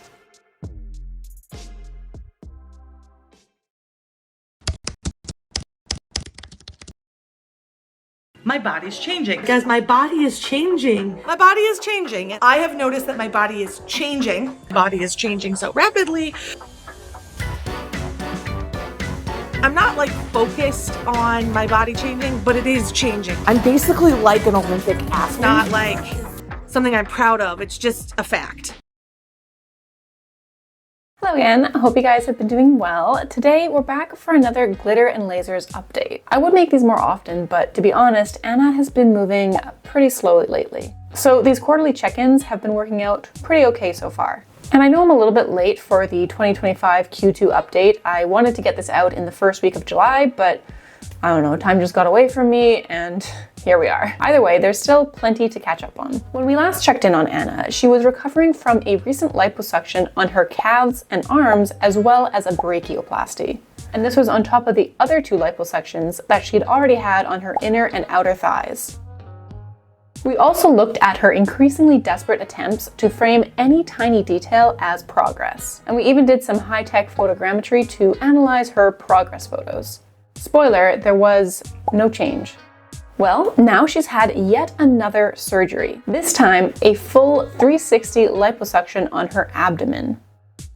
And this makes 4 major liposuction procedures in total, with Anna calling this the 4th and final surgery. But she's also admitted that she might need more procedures in the future. And based on the kind of progress we've been seeing from her lately, that might be coming sooner than any of us expected. So in this video, we're going to break down everything that has happened before, during, and after those liposuction surgeries. The recovery, the swelling, the spitting stitches, and of course, the spin that she's put on it for her social media. We'll also take a look at all her other posts from the second quarter of 2025, including her long-awaited return to YouTube, her fashion and fitness content across her platforms, and of course, her response to haters. Oh, and hey, by the way, I have some news. I decided to open up memberships on my channel. So if you're looking to support my channel more, or you're just looking for more content, I would love to see you guys over there as well. We're gonna be getting into some girl world literature over there, and I also wanna be doing some vloggy type style videos, including sharing the property that we've bought here in Turkey, and why this is the last time that you're gonna be seeing me record from this location. Because embarrassingly, I'm sort of pulling a foodie beauty and I've got to get out of the country, like yesterday, for now, hopefully. I'm not actually sure. Follow along.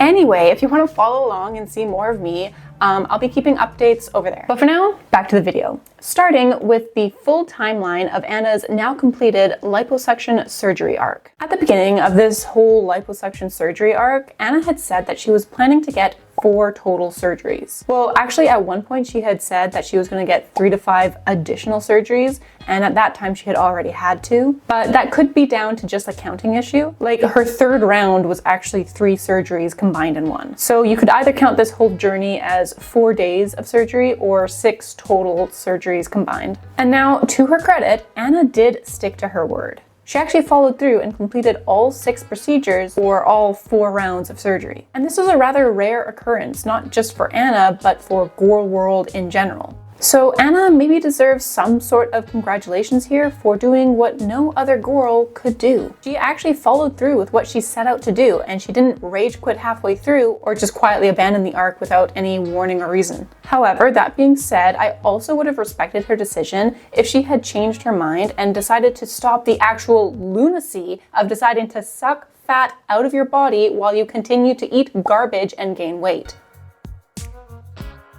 I've said this before, but I think it's important to say here again. I don't agree with Anna's decision to address her lipedema through multiple rounds of aggressive liposuction surgery, or to publicly endorse and encourage this type of treatment, considering her super morbid obesity and her failure to understand the impact of her diet on her weight. Y'all don't know what I eat. I don't make that much food content. I don't talk about what I eat. And frankly, you are not here watching me put food in my mouth. So how do you know what I'm eating? Going back to when this all started, according to Anna, this journey began back in 2023 when she had lost around 100 pounds through diet and exercise and her program that she had been heavily promoting, Copilot, now Trainwell. And of course, the weight loss injections that she eventually had to come clean about. But by January 2024, according to Anna, she was unable to lose any more weight. She claimed that the weight loss had stalled at no fault of her own. I have lost about 100 pounds. And I should mention here, all the dates that I will include are the dates that these clips were posted, but often they were filmed much earlier. And in January, I stopped losing weight. I was taking Wegovy. I know I've never talked about my medication before, but it is important to the story. So I'd been on the Wegovy for about, I'm gonna say 8 months, and I just stopped losing weight. Around this time is when Anna's sketchy-ass doctor seems to have convinced her, or rather reinforced her idea, that the problem wasn't her diet or behavior, it was her lipedema. And Anna couldn't lose any more weight unless the lipedema was addressed through this plastic surgery that the doctor just so happened to be able to carry out. And Anna literally said that she had no more weight to lose, that the majority of weight she had to lose was unburnable by her body. Now, I'm not saying malpractice or anything, but I will never not be mad that this man has Anna, and by extension her audience, believing that liposuction is required at her size. That at 500 plus pounds, she somehow has no more fat that she can lose on her own. The big problem is patients with lipedema are simply misdiagnosed as being overweight or obese based on BMI indexes, which are really not a good way of looking at lipedema. And they try everything, and they just don't really lose weight. So usually about stage 2, she just begins to lose the whole battle with it, and she can find herself starving, eating very, very little, and she's still putting on weight, right? And if you want a more in-depth and thorough breakdown of this early stage of her liposuction arc, that video will be linked above and below, or it will be in part 1 if you're watching this as part of the compilation video. So, once she had been fully convinced that she needed this liposuction in order to continue her recovery from lipedema, she was convinced that liposuction was the only way forward, she was booked in for surgery number 1 on the outer thighs in July 2024. And according to Anna and her doctor, this area was targeted first because it was the area with the most congestion. The whole objective of that surgery was to clear out my pelvic girdle and the outside of my thighs. And the reason they did that in surgery 1 is because it was the worst, the most congested area, and it was the place I was experiencing the most pain. This is really where a lot of it, see, it's tender when I'm pressing into. Yeah. This is where a lot of it really stems from. That this congestion here is increasing the pressure down below, and it's going all the way down. So when you talk about my surgical treatment plan, it's important to understand how this plays into it and the importance of decongesting this first. During this first surgery, Anna documented pretty much everything. She showed us her pre-op appointment, getting her before photos, and even getting all marked up and ready for surgery. And she even gave us a look into the operating room. And after the procedure, Anna was feeling great, dancing around, hyped up, and fully convinced that she had made the right choice. Honestly, I feel freaking great. Let me show you what happened about 5 hours after surgery. I am dancing with my nurse. Sexy. Come. Hey. So intelligent. It's burnt in my mind. And I don't know how I feel this good. But it's like a lot of pain is gone, and I feel freaking amazing. Now, some might say that this euphoria was the pain meds talking or the anesthetic still wearing off, considering that this was filmed literally only hours after her surgery. But either way, her excitement over her new body carried on, and by August 2024, just 1 month later, she was ready for round 2, this time on her inner thighs. And for the second round of surgery, Anna decided to go it alone, and even she wasn't entirely sure why. Surgery 2 was an interesting one. It was to take care of my inner thigh, and I decided, and I, in hindsight, feel stupidly decided to go alone. And that's why there really wasn't a ton of content around it, because I was on my own and I was very overwhelmed, and it was not fun. And if there's one thing I learned from surgery number 2, don't go it alone. You don't need to be strong. You don't need to be superhero. You are there to heal. And I have a little bit of a superwoman complex. I can admit that. Like, I want to feel like I can do anything, and this I could not do alone. I would tend to agree with her little self-assessment there. Just look at these AI photos that Anna herself posted. She literally likens herself to this. Anna has shown multiple times that she is willing to pull dumb stunts just to show how brave and powerful and strong she is.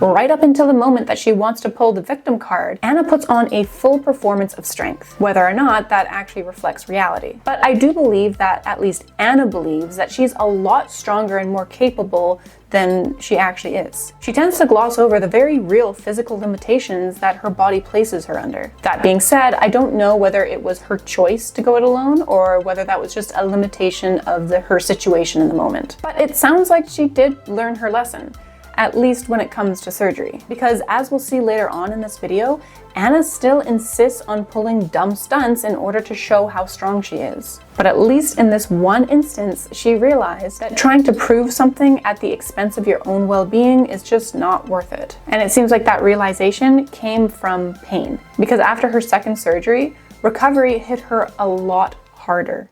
Okay, straight up, I am about a couple hours post-surgery now, and I hurt. So I have a feeling that this recovery period is actually not going to go as smooth as the previous one. I don't think it's going to be unbearable. I don't think it's going to be something I can't deal with, but I'm already realizing that like every surgery is going to be different in terms of pain. And every surgery is going to be different in terms of who you are. So for me, I just happen to have a lot of fibrosis on the back of my legs. And we knew that from when we did parts of my knee on the outer side. But I was not prepared for how I feel right now because I had such a great first experience that I thought it was like, I'm just going to be fine. I honestly think I will feel better standing and walking than I do laying, because laying forces me to put pressure on the places where the fibrosis was removed. Anna struggled with her recovery a lot more this time around. And as she would later reveal on her podcast, she started to have some serious doubts over whether or not she should continue with the rest of the surgeries. And then I begin to wonder, is it really worth going through this 2 or 3 more times? It's hard. Recovery is a process. Even with the great results I had from the first surgery, recovery from a major surgery is rough. So everything's kind of on pause, right? And I even moved my surgeries a little bit later. And I honestly, my doctor's going to listen to this and be like, you were considering not doing your other surgeries. I'm sure of it. But I was, because again, I thought I was delusional. I still at this point thought that this was a fake condition. Even though I was advocating for it and talking about it, I feel like such a scam. Yeah, she felt like a scam because she was and will probably still continue to be a scam. I've seen no evidence of change in that behavior thus far. Because even though she was very publicly advocating for liposuction as a treatment to lipedema, something she later claimed that she never did, she was also starting to doubt her choices. She felt delusional, and she ended up pushing back her surgery timeline, and at one point even considered canceling the remaining surgeries. So all those speculations at the time that maybe Anna was backing out or that she was even rejected from her surgeries because she failed to lose any weight, those weren't unfounded. Anna really was on the fence. But despite the doubts, despite the difficult recovery that she was having, and despite openly admitting that she had gained weight post-surgery, So I started to have really, really bad inflammation post the second surgery. And I've always had issues with inflammation. It's always been part of the journey, but it became really obvious through this because they just took 22 liters total, so 50 pounds out of my body. And I was heavier than the day I went in for my first surgery. And that was crazy. Like, that was unusual. I agree. That is crazy. Totally a mystery how that one happened. Anyway, despite this setback, in what can only be described as blind, borderline fanatical belief that all this was still worth it, Anna powered through anyway. And at her next appointment in January 2025, about 5 or 6 months after her thigh surgeries, we got our next progress photo. And in a side-by-side comparison with a transparent overlay, it was clear. Abso-fucking-lutely nothing had changed. Maybe a bit more sagging around the inner thighs, but no measurable weight loss, no visual difference. And I went over these before and afters in a lot more detail in a prior video. This is the before, and this is the after. Before, after. Again, this is before and after.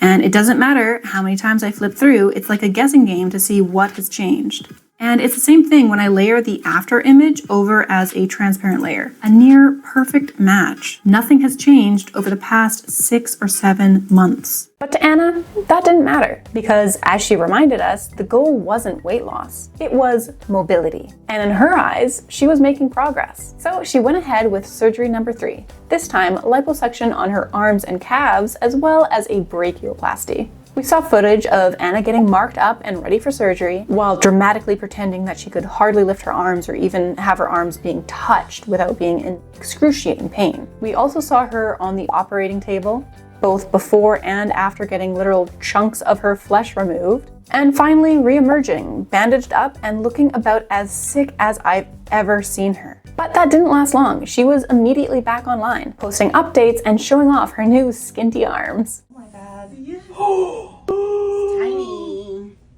Scruffy. I mean, look, I already have his definition of the muscle here in a way. From what she was posting, this third surgery looked to be a roaring success. And in no time at all, she was showing off how thrilled she was that she could now fit in old clothes that were once too tight on her arms. I fit my arms before surgery, or it was really tight on my arms, so I never wear them.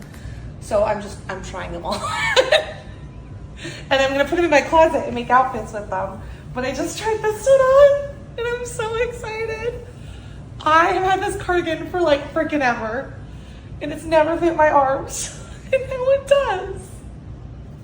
But remember guys, this wasn't done to be smaller. By mid-April 2025, Anna went in for her 4th and final surgery, this time a full 360 liposuction on her stomach. The timeline does get a little bit fuzzy here, but based on all her posting, the most likely window where she went in for surgery is mid-April 2025. I leave for my last surgery in less than an hour, and it should come as no surprise. I'm not packed. Suitcase. Next, I have my CPAP. I know a bunch of you are going to say you can carry this on. I know you can carry it on. Mine got stolen once. Mine got stolen once. Her CPAP was not stolen.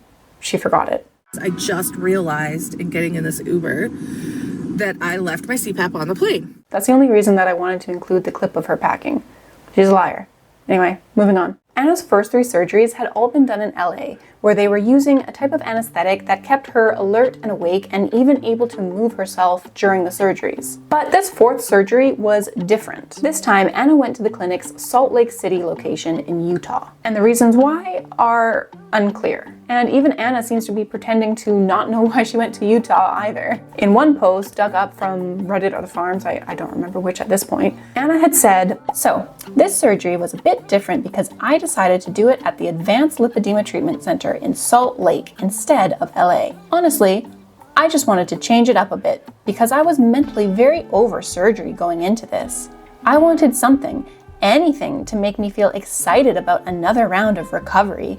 Sometimes a little change of space helps." Not sure how well that worked out for her in the end. I literally don't know what the hell I was thinking changing up the location of my final surgery. LA is at this point very familiar to me. I know how everything works. I know the whole staff. I know the procedures. Even though technically those things are the same in a different location, it still feels completely brand new. So I had a weird amount of anxiety going into this surgery because it just wasn't familiar. We may never really know why Anna decided to go to Salt Lake City, but there are a couple of plausible theories. First, that this was all part of Anna's ongoing collaboration with the ALT program and the clinic, and they just wanted her there at their new location so that she could promote and showcase this new Utah clinic. Or the other theory was that Anna had to go under a general anesthetic this time, where Anna would have been put fully under and fully to sleep, unlike her past 3 surgeries. But Anna didn't say anything about having to be put fully under, and considering that she does have sleep apnea, I would think that it would be very risky for her to do something like that. But it seems like there's also a fair amount of risk doing liposuction under this other type of anesthetic where you're kept awake. If you're being treated when you're awake, it's by a surgeon that doesn't have privileges in a hospital, and they kind of sell it like awake liposuction is a better thing. We don't need Vaser, high def, laser powered, jet. All those things are meant for awake liposuction. So those techniques that involve energy coming off the tip are actually quite risky and can cause the skin to have skin texture irregularities afterwards, or they can even come through the skin, or God forbid, penetrate the abdomen and cause an injury on the inside. During this 4th liposuction, Anna did release a few clips on her TikTok where she did appear to be on the operating table and she was still alert and talking. Sweet Caroline. The time never felt so good. So I don't think that she was put fully under for any of the surgeries. So maybe she really did just want a change in scenery. But more likely this was just part of her sponsorship. In any case, she went on to her 4th surgery at the Utah location. I'm all surgery prepped, and they're kind of just getting everything ready. The anesthesiologist will be here soon. So now that markings are done, everything's done, it is time for surgery. So they are gonna go Hebe cleanse my body and get this rolling. I don't know if we'll have shots from this. This is a little bit more difficult to film while also keeping it appropriate for the internet. So you might just see me on the other side. I guess you'll know in a little bit if we were able to film or not. So I'll see you guys later. Spoiler, she didn't film any of it and she went straight into the healing journey, which is understandable. I mean, given the location and nature of this surgery, it probably wouldn't be too YouTube friendly anyway. So the surgery arc comes to an end, for now. 5 liposuctions, a brachioplasty, and a full year later, and practically no weight loss to show for it. Although Anna hasn't shared her weight and she hasn't come online to claim that she has lost or gained any weight since the surgeries, looking at this clip that was taken before any of the surgeries were done, and comparing it to the progress photos that she took during her last surgery, not a lot has changed, and it certainly doesn't look like she's lost any weight. Additionally, there have also been a handful of comparison shots floating around trying to demonstrate her progress, or rather lack of progress since all 4 surgeries. And honestly, just by the fact that we have to go through all this, after a year, it should be more obvious, I would think. But of course, Anna has some reasons why her healing journey or her recovery journey looks different than others. We already went through Anna's first major setback, her rough recovery following her inner thigh surgery. She talked about it a bit on her podcast, explaining how it was a lot harder than she had initially expected or she had initially portrayed on her social media. And if you've already seen my prior videos on this subject, you'll already know how at her super morbidly obese size, liposuction is not only ineffective, but it can also be detrimental. Not only because she's likely to undo any progress that she may make through liposuction by not dealing with the root cause of her super morbid obesity, her diet, but also because there's actual medical research suggesting that when patients like Anna get liposuction on the thighs, it can actually lead to an increased fat storage around the abdomen, which is exactly what we started to see after around the time of her 2nd surgery. But in Anna's most recent excuse, the problem isn't the results. It's that we're all just being impatient. One of the things that was really hard post the 2nd surgery as well is that I was not fully recovered from my 1st surgery. It was 2 surgeries really back to back, coming out of recovery and then going immediately into another surgery. And when I say recovery, I mean like the very initial stages of recovery. And this is something that I realize people do not understand. They expect like the results to be immediate. And I think that's because people are very familiar with like weight loss surgery, where you do see results very quickly. Like people begin to lose weight and they're like, oh, her body's changed. That is not how these surgeries work. the recovery period for these is up to like 18 months to 2 years. It's truly incredible that Anna believes that liposuction, the literal removal of fat from your body, somehow delivers slower results than something like weight loss surgery, which requires months of recovery, strict medical supervision, and a prolonged calorie deficit just to see results. And this whole 18-month to 2-year recovery period that she's now claiming is something that's also entirely new. Early on, she had said that recovery would take around 12 months. But I guess since it's already been a year since her first liposuction surgeries, she needed to extend that timeline. I'm not a doctor and I'm not a plastic surgeon, but looking online, I was finding that at most, it could take up to around 6 months to see results, or maybe 12 months in high volume cases. But there is no legitimate source that supports this 18-month to 2-year recovery period that Anna is claiming, not even for patients with lipedema. But of course, Miss Anna Bobana is a special snowflake, a medical anomaly, a one-of-a-kind case. So what's typical doesn't apply to her. So according to Anna, she's still got another 6 months to a year before we're likely to see any results from her first couple of liposuctions. And as we know, she's had more since then. And things really started to unravel around surgery number 3 on the arms and calves. This time, the recovery was supposed to take around 4 weeks. But due to complications, that timeline stretched out to 8 weeks. I did actually have some additional complications, which then extended those physical limits from the usual 4 weeks to like almost 8 weeks. So double the time that most people experience. My third surgery was really hard because I had a complication. I had what's called spitting stitches. Now, it is normal to have a couple of those, but I ended up spitting every single stitch of a certain type, which ended up creating about 35 different wounds on my arms, which required me to do a lot of wound care and to stop a lot of my activity to like the bare minimum, keeping my arms elevated and literally just not moving them to try to let those wounds heal. It's also why I started hyperbaric therapy, and it was rough. And I took that on myself. I thought it was my fault. I thought I was a bad patient. I thought I was a failure. It's been really hard, and I'm not going to sit here and cry because I feel like emotionally I've moved past that. But there was about 2 months where I was probably the most depressed I've ever been because I couldn't do anything that I normally did. Like I couldn't even like get a plate from a counter, right? And my physicality was so limited, and now it was limited for an even longer time than I had mentally prepared myself for.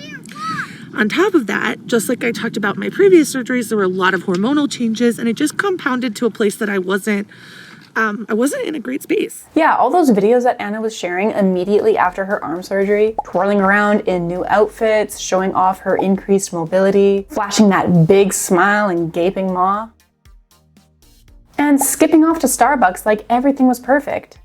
But apparently, behind the scenes, she was in horrible pain, both physically from these surgical complications, and also mentally because she couldn't do things that she normally could. And Anna always does this. I honestly don't know why I thought it would be any different this time. She's been doing this for years. Like, remember that Hawaii trip? It was all, look at my amazing life in real time, and then months later, she revealed that she was in horrible pain. Shame on me for expecting anything else. So repeating the pattern, we see her once again dancing around on TikTok, oh so happy about her new arms, until once again, months later, she admits that behind the scenes, she was suffering. And I don't even know what the truth is at this point. Was she really in pain then and faking it? Or was she fine and she's just saying that she was in more pain than she was for the sympathy? I do think she did spit her stitches though. That part seems real. I had to do a little research on this one because I didn't know what spitting stitches were. So when I heard this, I thought she had like literally opened a wound on her arms. But thankfully, that is not the case. Spitting stitches is a term used for when dissolvable sutures fail to absorb and are instead pushed out through the skin. As awful as that sounds, it's not typically dangerous. More often, it's just uncomfortable, it delays healing, and it does lead to more scarring. Also, Anna had mentioned that all of her stitches of a certain type had been spit. So this suggests that she probably had a reaction to the suture material rather than anything that she personally did wrong. Now, things like improper aftercare, excessive motion or tension on the wound, those things can also increase the risk. All I'm saying here is that it is possible that this was just bad luck and a bad reaction to the suture material, and wasn't anything to do with Anna's behavior. I'm not sure how much tension doing the fucking worm puts on your stitches, but I'm sure it didn't help with her lymphatic drainage as she claimed. I have had my right side of my body just have a really difficult time draining because I have some fibrosis on my cystic, whatever that valve is in the top of your stomach.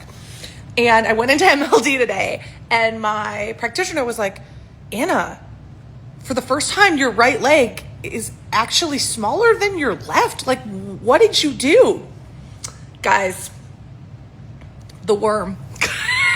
Yeah, I don't know whether the worm helped with her whole fluid drainage situation, and I don't know exactly when the spit stitches happened. Her arm surgery was way back in January, but she was still posting pre-op footage in mid-February, and then she did the worm in like April. So I think the spit stitches is probably unrelated to the worm. But whenever they happened, Anna just kept on posting like everything was fine, all while her arms were apparently rejecting and pushing out her stitches and causing her serious physical and mental anguish. And of course, this is the same lady who has claimed in the past to be such a fast healer, despite also claiming to have Ehlers-Danlos syndrome, which literally makes wound healing slower. And remember that whole thing about her surgeon creating this new technique so that her scars under her arms would be fully hidden? She was acting like it's revolutionary. I'm just wondering, how's that hidden scar going now? Sorry, that was mean. Anyway, her arms weren't the only thing causing her problems after that third surgery. In late February, she also posted about a leaky foot that wasn't healing properly. This post reads, "Recovery is going great at home. I just have one stupid wound that's fighting me." Yeah, at that time it was just one, not the 30-something she would later talk about on her arms. And ever since then, there's been some notable puffiness, not just in her foot, but also extending up to her calves. And that sparked a fair amount of speculation, especially on Reddit and the forums, about whether or not her liposuction on her calves may have actually damaged her lymphatic system. And to be honest, the footage kind of supports that theory. Like, take a look at Anna's foot before any of the surgeries, and specifically the joint between her shin and her foot. Now compare that to her just before the fourth surgery, about 4 months after her calf liposuction. Her calves and ankles look significantly more swollen, and she's even developed a whole new skin fold over the ankle area. To me, this kind of looks like fluid retention or even lymphedema, which Anna had been so happy about not having, according to Dr. Herbst. You know, I'm stage 4, which is like the worst. So you do not have lymphedema. And have you noticed those god-awful slides that Anna keeps wearing? The ones where her foot is literally slipping out the front or spilling over the side of it? And my personal conspiracy theory is this. After a full day of standing, walking, doing her thing, her feet probably now swell so much that she can no longer fit into her normal shoes. So instead, she's got these pair of slides that she's sized up way too big in, so at least she has something that'll fit when that happens. But in the mornings, or maybe after her compression therapy, when the swelling isn't so bad, she just slips right out of them. Now, luckily, it doesn't seem that Anna had any major complications after her fourth liposuction. She seemed to be doing fine and was saying as much after her first MLD after the surgery. So I just had my first MLD post-surgery. It's kind of weird because of all the surgeries I've had, I feel like the most normal, the most me, the most comfortable after this surgery. I don't know if it's because it was the last one or if just like some magic is in the air in Utah. But honestly, I feel great. And if anything, I'm having to like temper down what I want to do because honestly, I feel really good. So let's do a quick tally of all the complications so far. First, she had an unexpected and painful recovery after the second surgery on her inner thighs, which caused her a great deal of mental stress. Then, as pointed out by many users on the forums and Reddit, she appeared to be gaining adipose tissue in the gut area following her thigh surgeries. just as the research would have predicted. Then, after the third surgery, she had a leaky foot wound that wouldn't heal properly, causing a noticeable increase in not just her foot, but now also running up to her calf, possibly from damage to her lymphatic system, and she had spitting stitches on both of her arms, doubling her recovery time. And of course, the emotional fallout, an ongoing cycle of pretending that everything's fine, followed by delayed confessions of suffering. So, time will only tell whether or not Anna will come back and start to explain all the troubles that she had with her fourth surgery and how hard it was on her. But as we know, and as Anna herself has admitted, she will hide her pain and not be honest about the pain that she is in. I have had a couple weird DMs and a couple comments about this, and I feel like I just need to address it because maybe I haven't been clear enough about it previously. But there's been a lot of commentary on oh, you did all this traveling, you did a lot of this fitness stuff. I don't understand why you needed to get the surgery. This seems to contradict, the life you were living. And to be entirely candid, it kind of does. And that's because I hid my pain a lot because I was embarrassed, because I felt like it, played into some perceptions of plus size people of what we are and are not capable of. I felt bad because I felt that way. I had a lot of personal shame and blame that I had to get over. And honestly, I didn't even fully understand how much unnecessary pain I was living with until literally the last couple weeks. So I'm frustrated I didn't do the surgeries earlier, and hindsight is 20/20, but it is what it is. It's part of Anna's brand to pretend to be happy and healthy and just not held back by her size in any way. And even despite all the pain and difficulties that she's had with her surgeries so far, and who knows what other additional things that she may have going on that she hasn't told us about, she still believes that liposuction was the right path forward. And so Anna is still pushing through, believing that liposuction was a required step to treat her lipedema, and has even said more than once now that additional liposuctions might be required in the future. Okay, well, I need to go get something to eat and get ready for surgery because that's happening tomorrow. Again, for the last time. For a while. I might have to have other surgeries in the future. I realize that, so I don't want to say forever, but at least for a long time. But until that time, Anna seems to be continuing to wear her full body compression pretty much 24/7. And as we saw after her fourth surgery, she does appear to still be going to these MLD appointments and was even talking about MLD being a priority when she was looking for a health retreat. So it would seem that MLD is still on her list of continuing treatments as well. Anna has also mentioned going back on GLP-1 medications. And this, in my opinion, is Anna's best shot at recovery. After her first round of Wegovy back in 2023, she had noticeable weight loss and even some improvements in her mobility. And that's apparently what this whole journey was for in the first place. So why don't we check in with how she's doing on her mobility now? But to really get a full picture of the mobility improvements that Anna is now boasting about, let's first rewind a bit. Back to January 2024. After 9 months or so of being on her first known round of GLP-1 medications, the Wegovy. As we talked about earlier, Anna claimed to have lost around 90 to 100 pounds back in 2023 when she was on a GLP-1 weight loss medication. But then, by January 2024, suddenly she had no more weight that was left to lose. According to Anna, she had just stopped losing weight. But curiously, that same month, Anna posted a fitness update proudly showing off all her new mobility accomplishments and the new milestones that she had reached. I realized that I wasn't where I wanted to be or even where I thought I was, but I did feel like I was empowered and had something that would help me. Now, I stuck with it. I've worked out about 3 times a week with Copilot since then. And actually, they do like a little end of year wrap up for Copilot. And I just want to show you mine so you can see literally what I did last year and what it took to lose 90 pounds and honestly, dramatically and completely transform my mobility. But on top of all of this, I feel like I have a lot of things back in my life. So when I started the journey, here's some things I could not do. I could not do a lunge at all. I could not do a bridge at all. I could not do dead bugs for more than one set. And these are all activities and motions that are now in my warm-up and are very comfortable for me. I'm actually doing some of them weighted lunges, weighted pelvic lifts, all kinds of things. I've gained the ability to do a push-up. I've gained the ability to do an inchworm.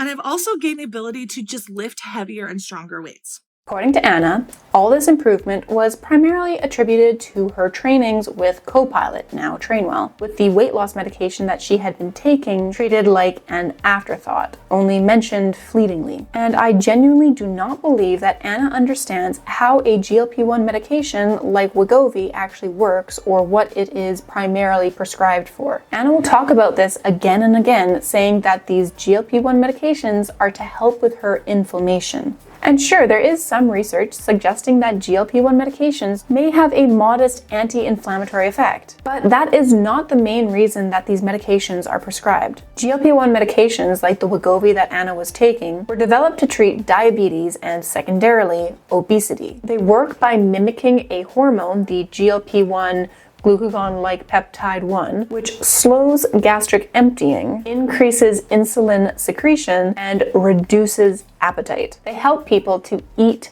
less and feel fuller for longer, thereby losing weight, often significantly. But after Anna's weight loss had stalled and after she went off the meds for an unknown amount of time, Anna suddenly started regressing not only in her weight loss progress, but also in her mobility. Now, if you watch my last video, you know that when I was on Wegovy, it did help my inflammation a lot. So I did have a little bit, like actually a lot more mobility and less pain, but coming off of it has kind of really exposed how bad the condition is affecting the actual underlying, fabric of my life. And the reality is like eventually the Wegovy will not be able to help solve this problem. So we need to deal with it before it gets to that point. I knew I needed to film this just so I could see the progress after surgery, but I didn't realize how much it would hurt. I think I was in denial about how bad it was because I had a magic cure. I guess it wasn't so magical, but it gave me some of my mobility back. But going off it has taught me that I can't hide the fact that my body is not okay.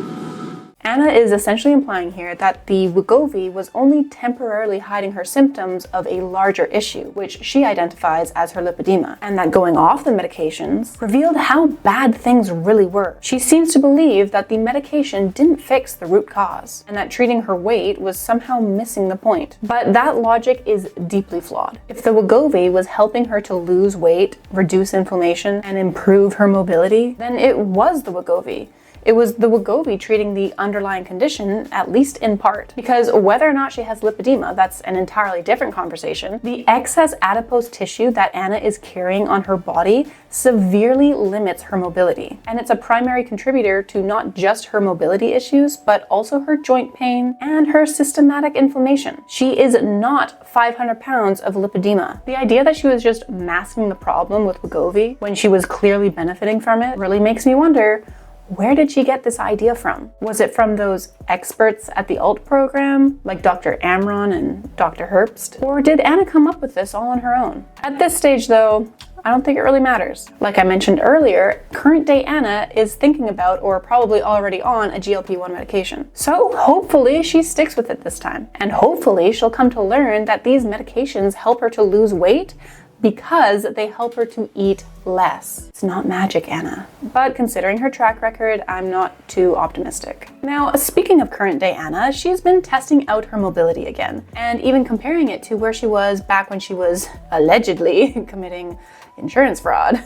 Allegedly, please don't sue me. At the start of this whole journey, when Anna was trying to get her surgeries covered by her insurance, Anna met with a physical therapist who she worked with to demonstrate her mobility issues. Anna was put through a series of assessments to demonstrate how her lipedema was affecting her mobility and her overall quality of life. And one of those tests was this one. Okay, so what you're going to do is you are going to hold your hands like this for a minute. Let me get my stopwatch going. Like this? Yep. I know. According to the physical therapist that Anna had met with, the goal was to hold this position for a full minute, likely monitoring for any pain, discomfort, or any signs of nerve impingement, because this test is typically performed to test for carpal tunnel. Well, in June 2025, Anna had an update for us. Why is this so hard? Before my lipedema surgeries, I actually took video of me doing several mobility exercises to kind of see my improvement in a way other than weight. Since it is Global Lipedema Month, yay! I thought this was a great time to show you my initial progress. I am 8 weeks post my last surgery. What Anna didn't show here was that this test wasn't just to see whether or not she could get her hands into this position. It was to hold it for a minute and to look for nerve impingement. And the clips that Anna shared in this recent TikTok were not even representative of what she really looked like during that assessment. In this view, you can clearly see that the only notable difference is that now she's got a big smile plastered across her face. And what are we doing here? What's the actual objective here? What is the point of these tests, and how do we know that she's improving if we don't even know what the standard is or what she was testing for? If she did have carpal tunnel, then doing something like a grip strength test to show her improvement would actually make sense. And actually, she did that. I'm basically like an Olympic athlete. This is a dynamometer, and it measures your grip strength. You put in some information about your age and your gender, and then you grip the handle for an output in how much you grip in pounds. Now, for a little bit of context, here's a video of some professional tennis players and what their grip strength was. In general, a female professional athlete will have a grip strength between 80 to 110 pounds. So now, let's test my grip strength.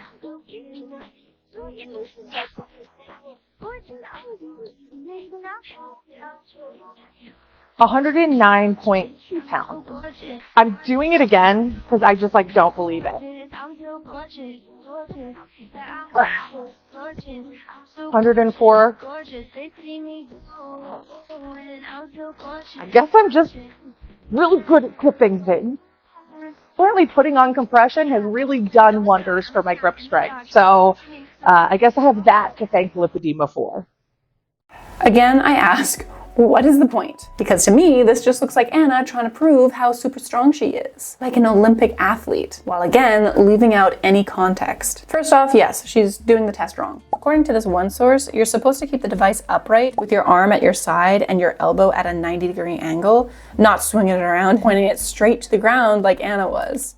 So I'm really not believing that reading of 109 pounds. What Anna is doing is likely giving skewed results when compared to testing done on these athletes. I would, however, still accept this test if she were just comparing before and after from herself to herself. If she were using this device before the liposuctions and just using it any which way she could to try to get the highest reading, and then she was doing it in the same way this time and just comparing herself before and after, I would still accept that as long as she's not comparing herself to athletes who have done it with the correct test procedure. If she were just comparing herself to herself, I'd be fine. But she's not got the strength of an Olympic athlete. Also, she's not even including any strength test before the liposuctions. So how can she say that the compression has helped her grip strength when she never even took a reading before all of this? And anyway, why do you even want to improve your grip strength, Anna? Before I got into this niche of girl world and fat acceptance, I actually did a video on trying to improve my grip strength. Don't watch it, it's trash. But in my video, I explained why I wanted to improve my grip strength. I wanted to be better at a few moves on my aerial hoop. And I had a specific goal of extending my hang time with 1 or 2 hands. So I guess it was actually more of an endurance goal rather than a strength goal, but I gave a before and after, and I showed that I increased my hang time from 2 minutes to 2.5 minutes in only a month. Where's Anna's improvement? And where's the why of why she's doing this in the first place? So many of her goals just seem so arbitrary to me, and she just doesn't explain the purpose. Like her next mobility improvement, standing on 1 foot.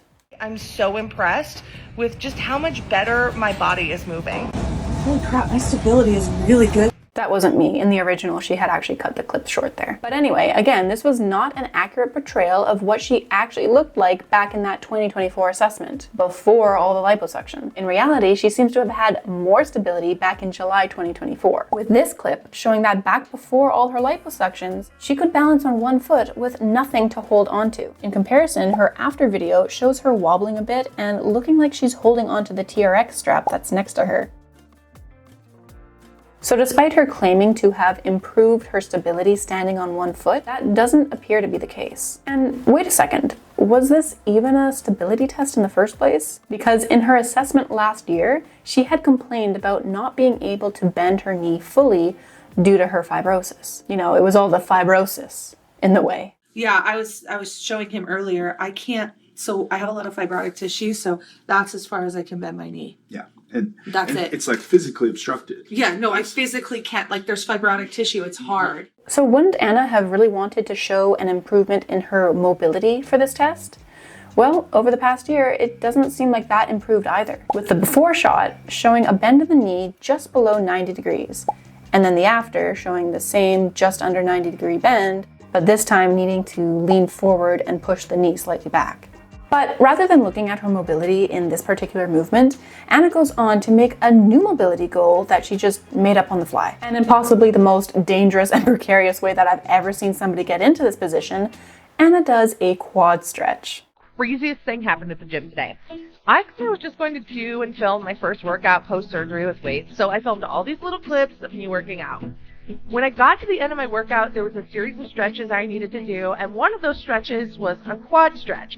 Now, I've always skip the quad stretch because I can't do it. Okay, I just had to mute her here because she let the background music completely drown her out and I can't fix the audio. But she goes on saying that she's always skipped the quad stretch because she can't do it because of her lipedema. Her body's just never been able to bend like that, but because she's relearning what her body is capable of, she decided to try a modified version using the weight rack for stability and support. According to Anna, it wasn't so bad, so she decided to go ahead and grab her back foot. She then decides that she wants to go even deeper, so she grabs a bolster and goes for it again. And according to Anna, she can now reach her foot, so that means it's a success. She succeeded in stretching her quad. Thing that for me before was like physically impossible. But look at me now. Now I have to add a new goal to my list. I need to learn how to do this unassisted. No. Why? Why do you need to do this unassisted? For what purpose? And this is where we get back into the start of my argument of what is the point of all of this? If you are trying to improve your active range of motion, that is your ability to bend the knee unassisted, that's one thing, and that's often actually limited by your hamstrings. So going beyond your range often causes your hamstrings to cramp up. But Anna says it's because of her fibrosis. And likely there is some truth to that, but her active range of motion is clearly limited by her hamstrings as well as the literal tissue around her legs. And it doesn't look to have improved at all since the surgeries. But what she's doing now, getting into this assisted quad stretch, this is no longer testing your active range of motion. This is now a passive stretch of the quad. I mean, once she struggles her way into the pose. Which, by the way, if you are Anna's size or have Anna's mobility, please do not copy what Anna is doing here. Anna had an opportunity here to teach her audience how to enter and exit this stretch safely, but instead she did this.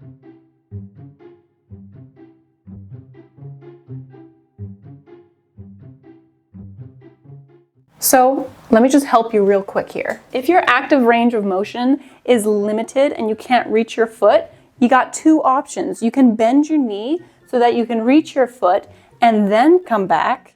Or if that's still too difficult, you grab a band or a belt or something, put that on the ground, and step into it, and then I'm just gonna put it around and boom. We can just come into this pose safely, holding onto a wall or something else sturdy, not something behind you where you're risking falling over. And if this is still too hard, there's still more options that you can do, either with a band again or not. You can put your knee on a chair or a bed, again, hold a wall or something, and then same thing. She couldn't just do one bit of research to actually help her audience. She had to do this stupid freaking thing, and I can't get over how dumb it was. So don't come at me with the, oh, she's just working with the range of motion she has. She's just working with her own body's limitations. No, she can fuck the fuck off because that is bullshit. She's gonna get people injured. She's gonna get herself injured. Got a bit heated there. Anyway, Anna also did some other tests for like her arm mobility and some squat thing and lifting onto her toes. Again, no context about what she's looking to improve or how any of these movements are useful to her. She's also still kicking. And she also did pigeon pose. This is the one that brought her to tears last year because she revealed that she could no longer get into the pose. 2 weeks ago, I could easily do this, but in coming off the medication, I can't even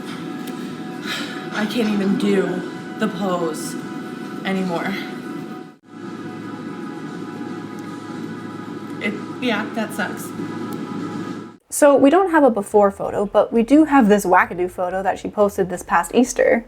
This is a sort of variation of pigeon pose, and that's probably because she's not quite back to being able to do the pigeon on the ground. And for those of you confused, let me give you another demo. She just had her foot up on a table. The table is quite high, so she was just going like this. So all of that was just her thigh and shin.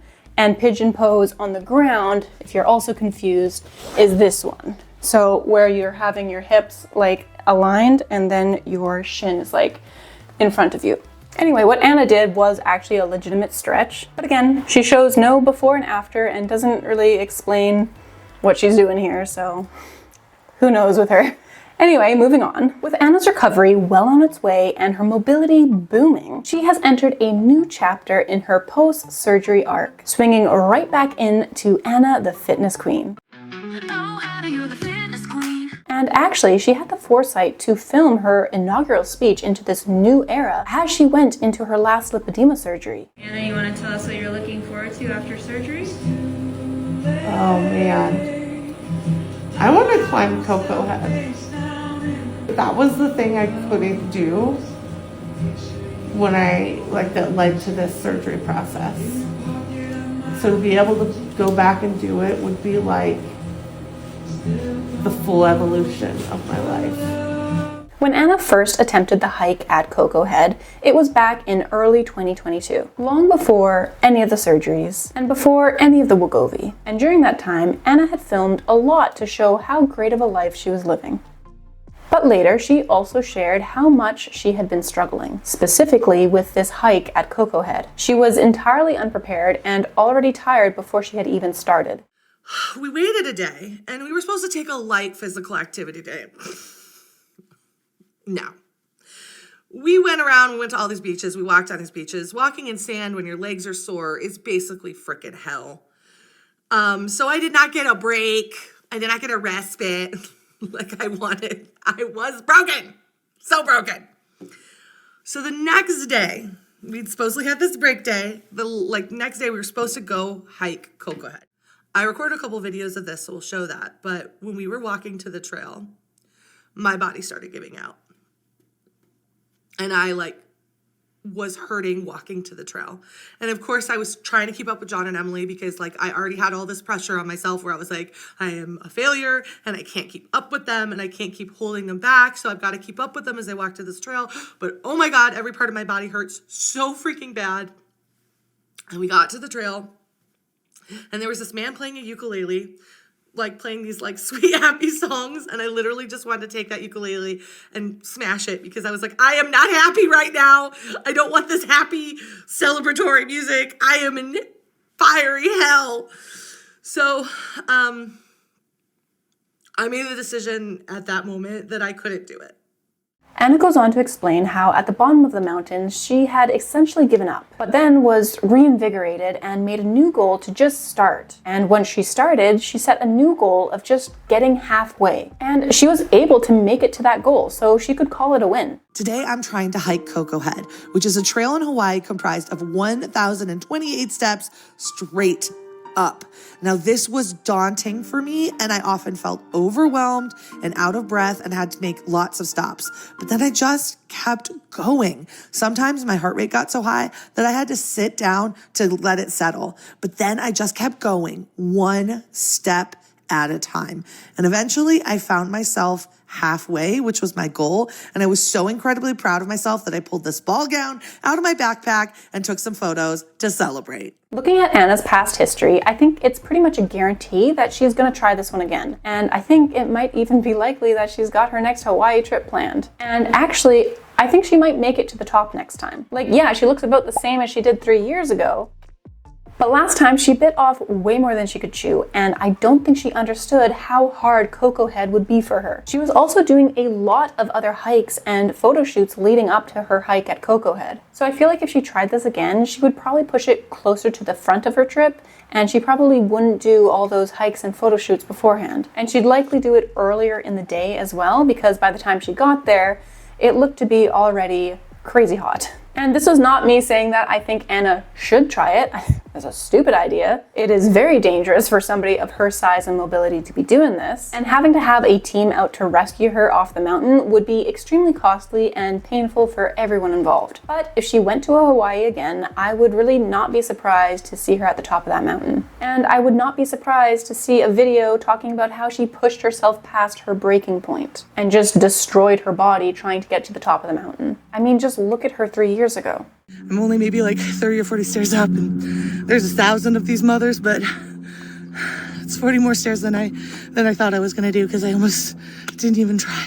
Only 30 to 40 stairs up and already winded, completely drenched in sweat in what looks to be the middle of the day heat. She was not ready for that hike then, and she probably won't be for her next attempt either. But I think she's at least smart enough to learn from some of her past mistakes. Who am I kidding here? We're gonna see a straight repeat, aren't we? But at least this time, she is doing some conditioning before she makes it back to Cocoa Head, with her getting back to the gym, doing the same exercises we've seen her do for years now, with a few new and interesting moves, and with absolutely zero improvement to her form. Still leaning heavily onto the treadmill and just throwing her body through the motions.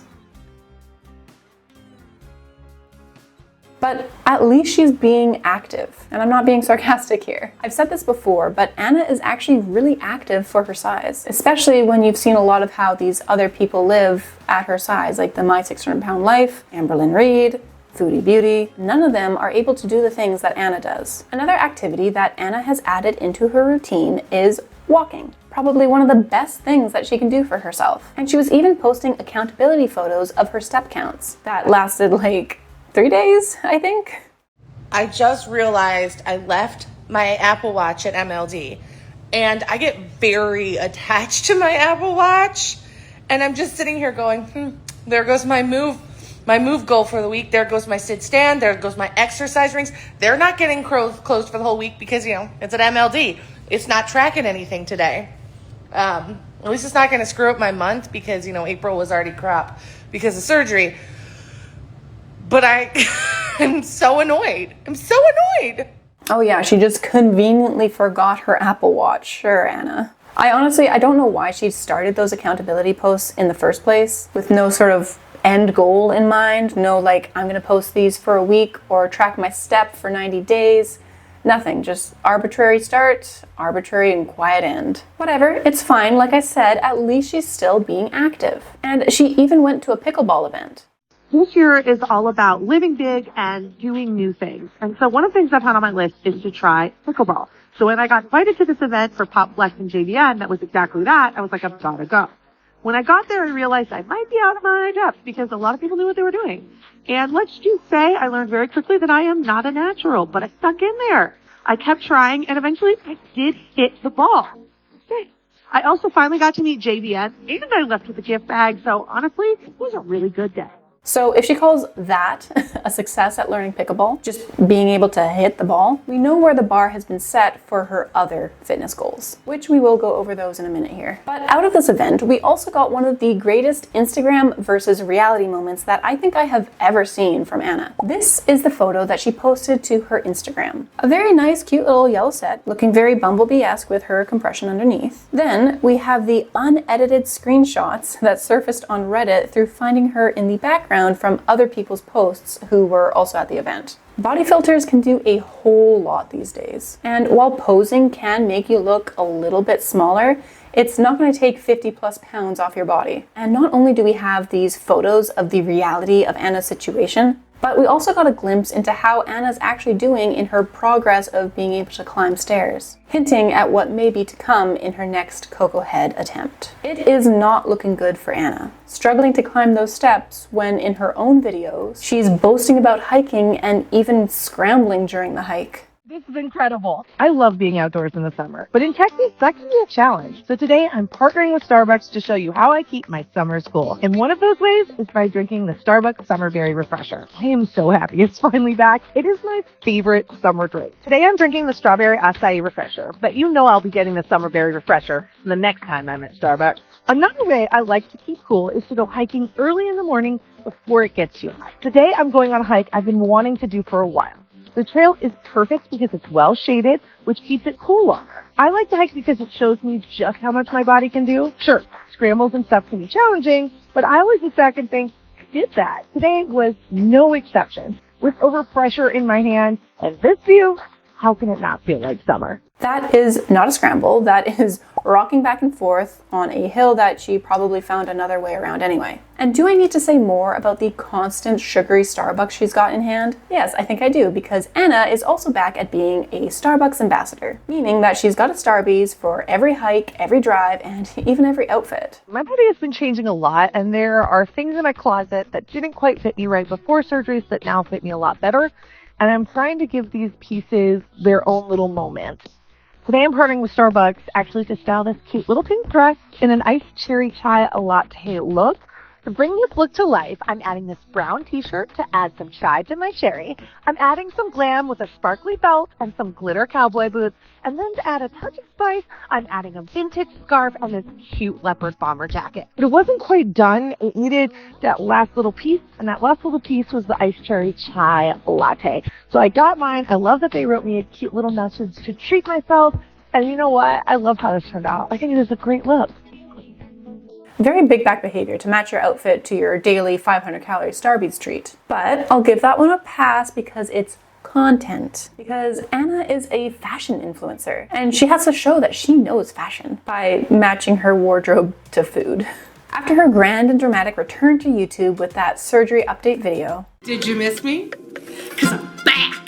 Anna's next move was to start posting what she had initially become known for, plus-size fashion hauls on YouTube. And this is great news because it keeps her out of the health and fitness space, at least in long-format content on YouTube. For now, at least. So what has she posted in this second quarter of 2025? Well, we've got a lot to cover, starting with her kicking things off with a swimsuit haul right in time for summer. And we've got a lot of looks to go through, so I'll keep things simple and just give each look a few words. Oh, and I should mention here that it appears that these looks were actually filmed back in March before she started donning the full compression 24/7. And they are all also long sleeve bathing suits or rash guards in order to protect or cover her scars. Okay, let's go. Yes. Cute colors, cute cut, next. Personally, not for me, but I don't hate it. Gotta pass on that. That rash guard looks like it's just gonna roll right up. 100% yes for Anna. This is very much her style. God, no. The leopard print looks like straight up underwear. It's not flattering of a cut at all. I actually love the top here. It's really cute with these long mesh sleeves that are actually somewhat loose on her new skinty arms. And it's also got some cool cutouts on the back. 10 out of 10. I would actually wear this. And I'd probably wear it out as like a normal top too. Yeah, I actually do love the idea of a long sleeve swimsuit. Sounds like a great way for some added protection from the sun, but I've never actually tried them, so I don't know if it's like harder to swim or hotter. I'm also not certain on the price of all of these or what they looked like on the model versus Anna. Because unfortunately, while editing from here in Turkey, a lot of these sites were restricted or blocked or just unavailable. But this first haul, at least to me, seemed like a pretty good success. Her next haul, however, not so much. In her next haul, Anna decided to wear full compression throughout the whole thing, with a complete disregard for styling that compression in any way. So I guess we're just gonna have to ignore that, because according to Anna, she still has to wear compression. And I'm gonna caveat, this is gonna be a little bit of a weird haul because I can't take my compression off just yet. But later on in the video, she says that she only has to wear the compression most of the time, or maybe just 12 hours of the day. But I guess she just couldn't be bothered to take it off for filming her clothing haul. Whatever, let's go. Honestly, not too bad. I like the color. No, terrible print, not summer. Next. Oh my God, no, just no. This is a shirt. Just disappointing. The print had promise, but those spaghetti straps and the stripes just passed. Yes, this is the best one. I don't think she ended up liking it though. Too saturated, I hate it. Next. Lose the compression and we'll talk. What were you thinking, Anna? No. And for $89 US, God, no. So yes, I know this color is stunning on me. Duh. Neckline. Yeah, I forgot to mention that she's also got a growing neck. Apparently, she's been suffering with some neck swelling. I don't think I've ever shared this before, so let's just share it today. I tend to swell at the neck. It is part of how my lymphatic system works. And when I am not feeling good, my neck actually gets bigger, and people love to comment about it. But my neck size goes up and down. And so I have a lot of sensitivity about things that are tight on the neck because I'm always worried when I'm puffy, is it going to fit my neck, right? And it's a weird thing I have to think about, but it is something that like makes me choose differently sometimes in fashion than I would normally would because of that fear. Like, is my neck, sometimes it like swells up in the middle of the day. So it could be like while I'm wearing a garment. Is that going to happen? Is that going to make me nervous? Am I going to feel uncomfortable? So it's a weird lens that I look through my shopping now. Maybe I should have put this part in the complications of liposuction section. This could be part of the whole conspiracy theory about her damaging her lymphatic system through liposuction. But it's too late now, guys. This haul came to around $912 USD. But she's not done, and she was back with another haul, this time from Walmart. And let's go through it again for some quick notes and an overview. Too short. Way too short. Oh, and also on Walmart, sometimes you can select the model. So where I could do that, I just tried to select the biggest one. Something about this just isn't working for me. No, hate the print, hate the material, and turns her into a full circle. That jacket is just equally as awful. That skirt is way too tight, and the top is not part of a matching set. So pass on that. These shorts are somehow even tighter than the previous skirt. And the buttons on the shirt are askew, so no. Oh my god, the shorts are now being pulled so tightly that they're accentuating her crotch.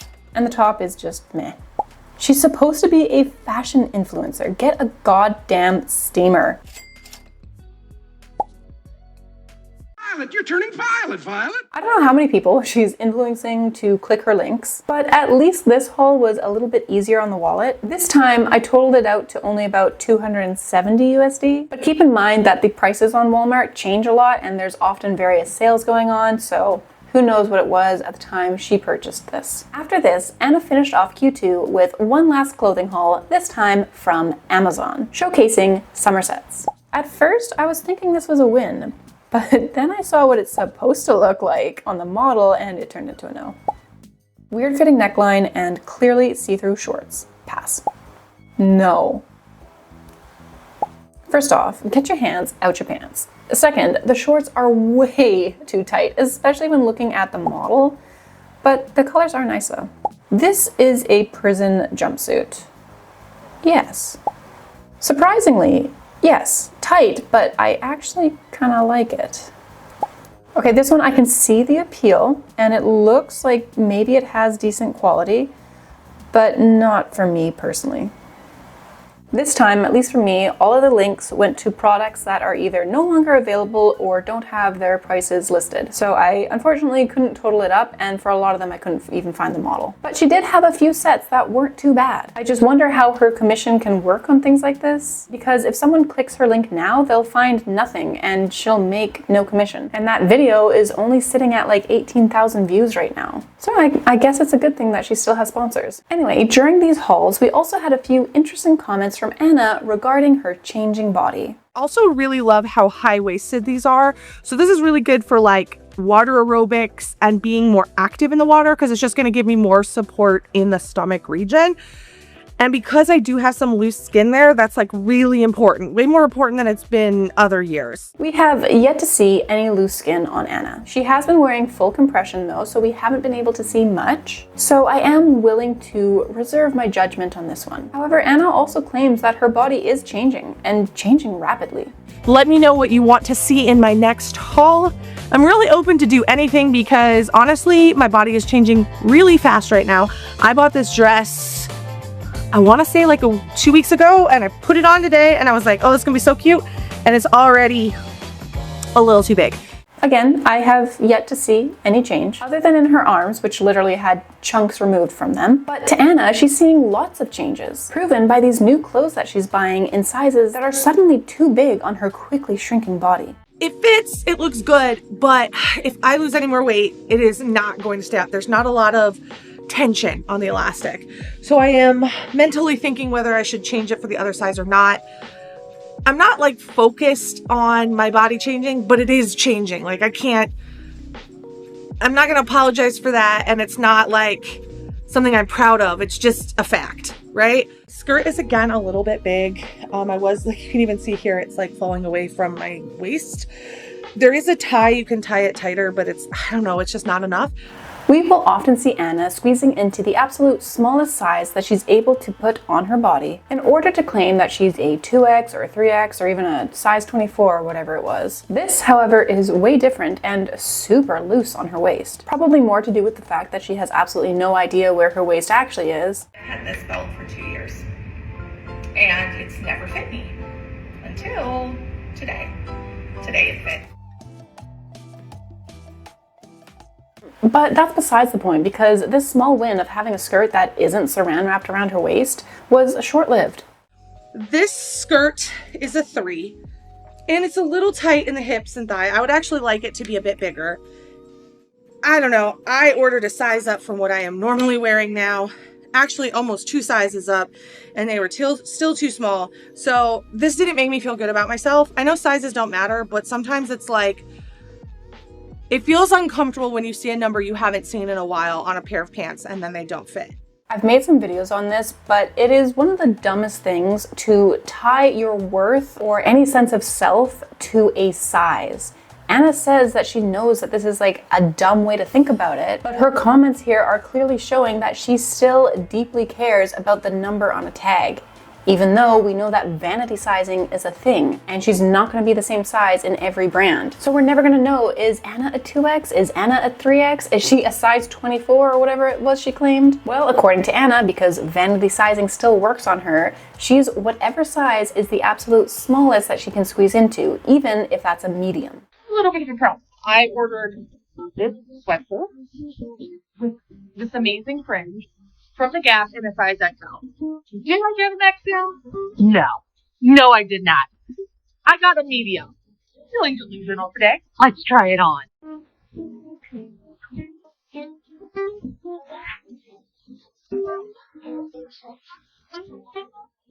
Well, this is the first time I've ever worn a medium. Feeling the neckline is choking me. I think I'm gonna come down.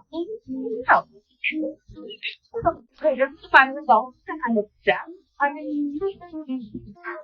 No, if you have to cut the neck hole in order to squeeze into an oversized sweater, then it does not fit you. That's fine. According to Anna, her body is changing and shrinking, apparently, which would be great news leading up to her next big goal ahead, hiking Cocoa Head. But she had more than just the hike up Cocoa Head trail on her new list of goals for her new body. On that same post, where Anna was dramatically telling her flashback story to Cocoa Head, Anna also included in the post description a long list of goals for her new body, because apparently she's just been waiting to live up till this point.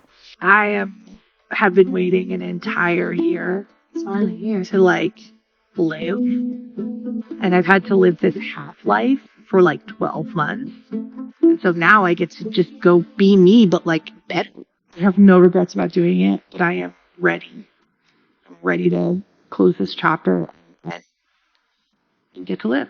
I have no words. For so long, her content has been about living life to the fullest and doing all the things despite your size. Don't let size hold you back. She's been posting herself in bikinis, dancing in bikinis, going to Hawaii, going on Disney cruises, and traveling around, but now she's just been waiting to live all that time? Give me a fucking break. What we were talking about. Right, her new goals as part of her living big bucket list. Let's get into it. First up, make it to the top of Cocoa Head. And we've been over this. I think she actually will try this again, and I think she will make it to the top. I think she'll probably push past her limits and injure herself in some way, but hopefully she doesn't cause too much trouble or require an emergency rescue off the mountain. But I do think she'll try this one despite the clear and obvious risks. Number 2 on her list is belly dancing. She could do this today. Literally, there's nothing stopping her. She dances all the time anyway, so we know that she's capable of this. And there's accessible classes that you can do even while seated. It just doesn't make much sense to have this as a goal when it's something you can already do. It's just a thing she wants to do, which, fine, I guess. Next on her list is to kayak, and it sounds simple enough, but this one's just not going to happen. Just looking at the physics, this is not going to be possible for a long time, with most kayaks only holding up to 350 to 400 pounds. And that's for the sit on top style, because you know there's absolutely no way she's actually getting into a kayak. And even if she manages to get on it and she's near the weight limit, that's still going to be very tippy and very difficult to maneuver. But looking at her past successes, she might just call sitting on a kayak a success. Canoeing, however, is doable. Those things can hold a shit ton of weight. Next on her list is to take an international solo trip, which, doesn't she already do this? I don't understand this one either. Go right ahead, I guess, if you want. Who's stopping you? Next up, to run a 10K at Disney.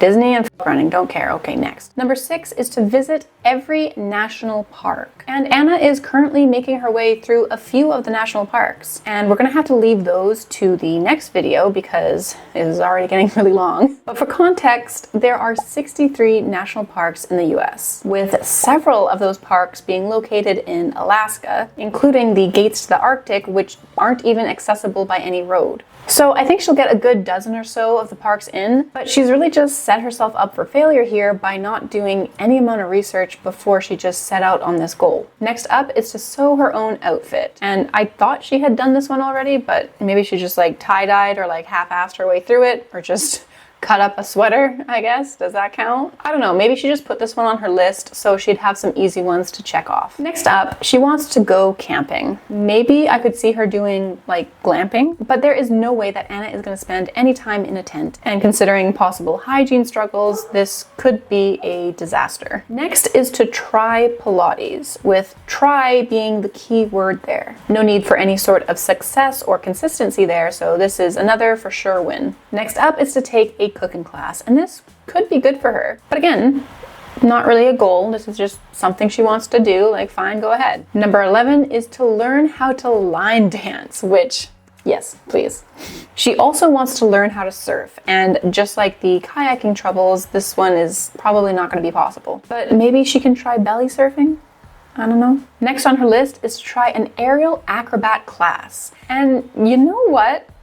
With the right rigging, this is doable. Something like sling or hammock would actually be very doable for her. But anything like trapeze or hoop or silks or anything where you have to hold your body weight up, that's not happening. And it's not even just about lifting the body weight. It's about the pressure points. Sitting on an aerial hoop is gonna hurt, and it's gonna hurt more if you weigh more. Aerial hammock, however, is very accessible. And there are a lot of beginner-friendly moves that's essentially just lying fancily in a hammock. So I could see her doing that, or an aerial yoga class, which is basically yoga in a sling. So it's a lot of those beginner moves structured more as stretching rather than any sort of strength or performance. So that actually is doable. And finally, we have rock climbing. And hell to the no. No, Anna, you cannot lift and hold your whole body weight. What happens when she falls? Who's going to be able to safely belay her? Disaster. And again, just why? Why do you want to do this?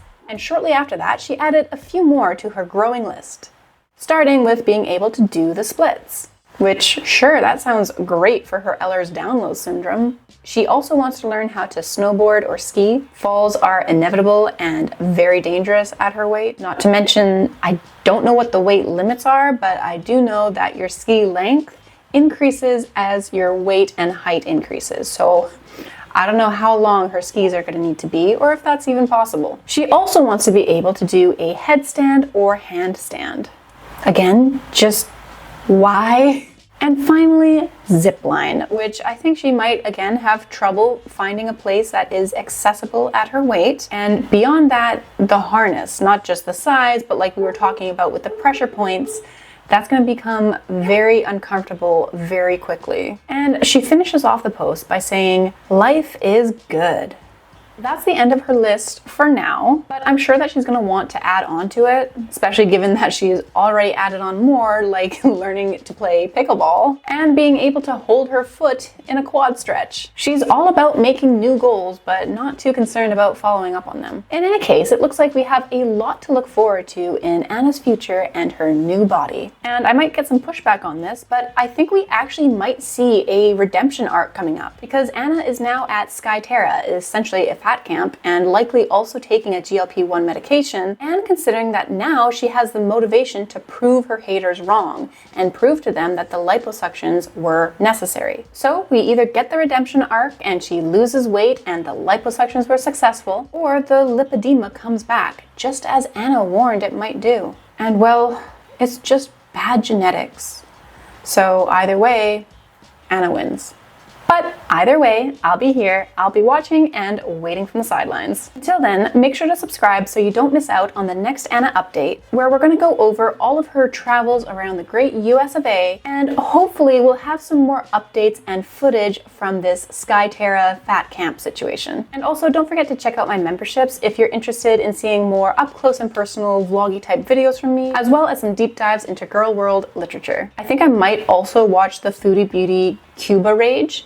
I haven't actually seen that, so that might be interesting too. We'll see. But until then, bye. Candidly, my body is exactly the same.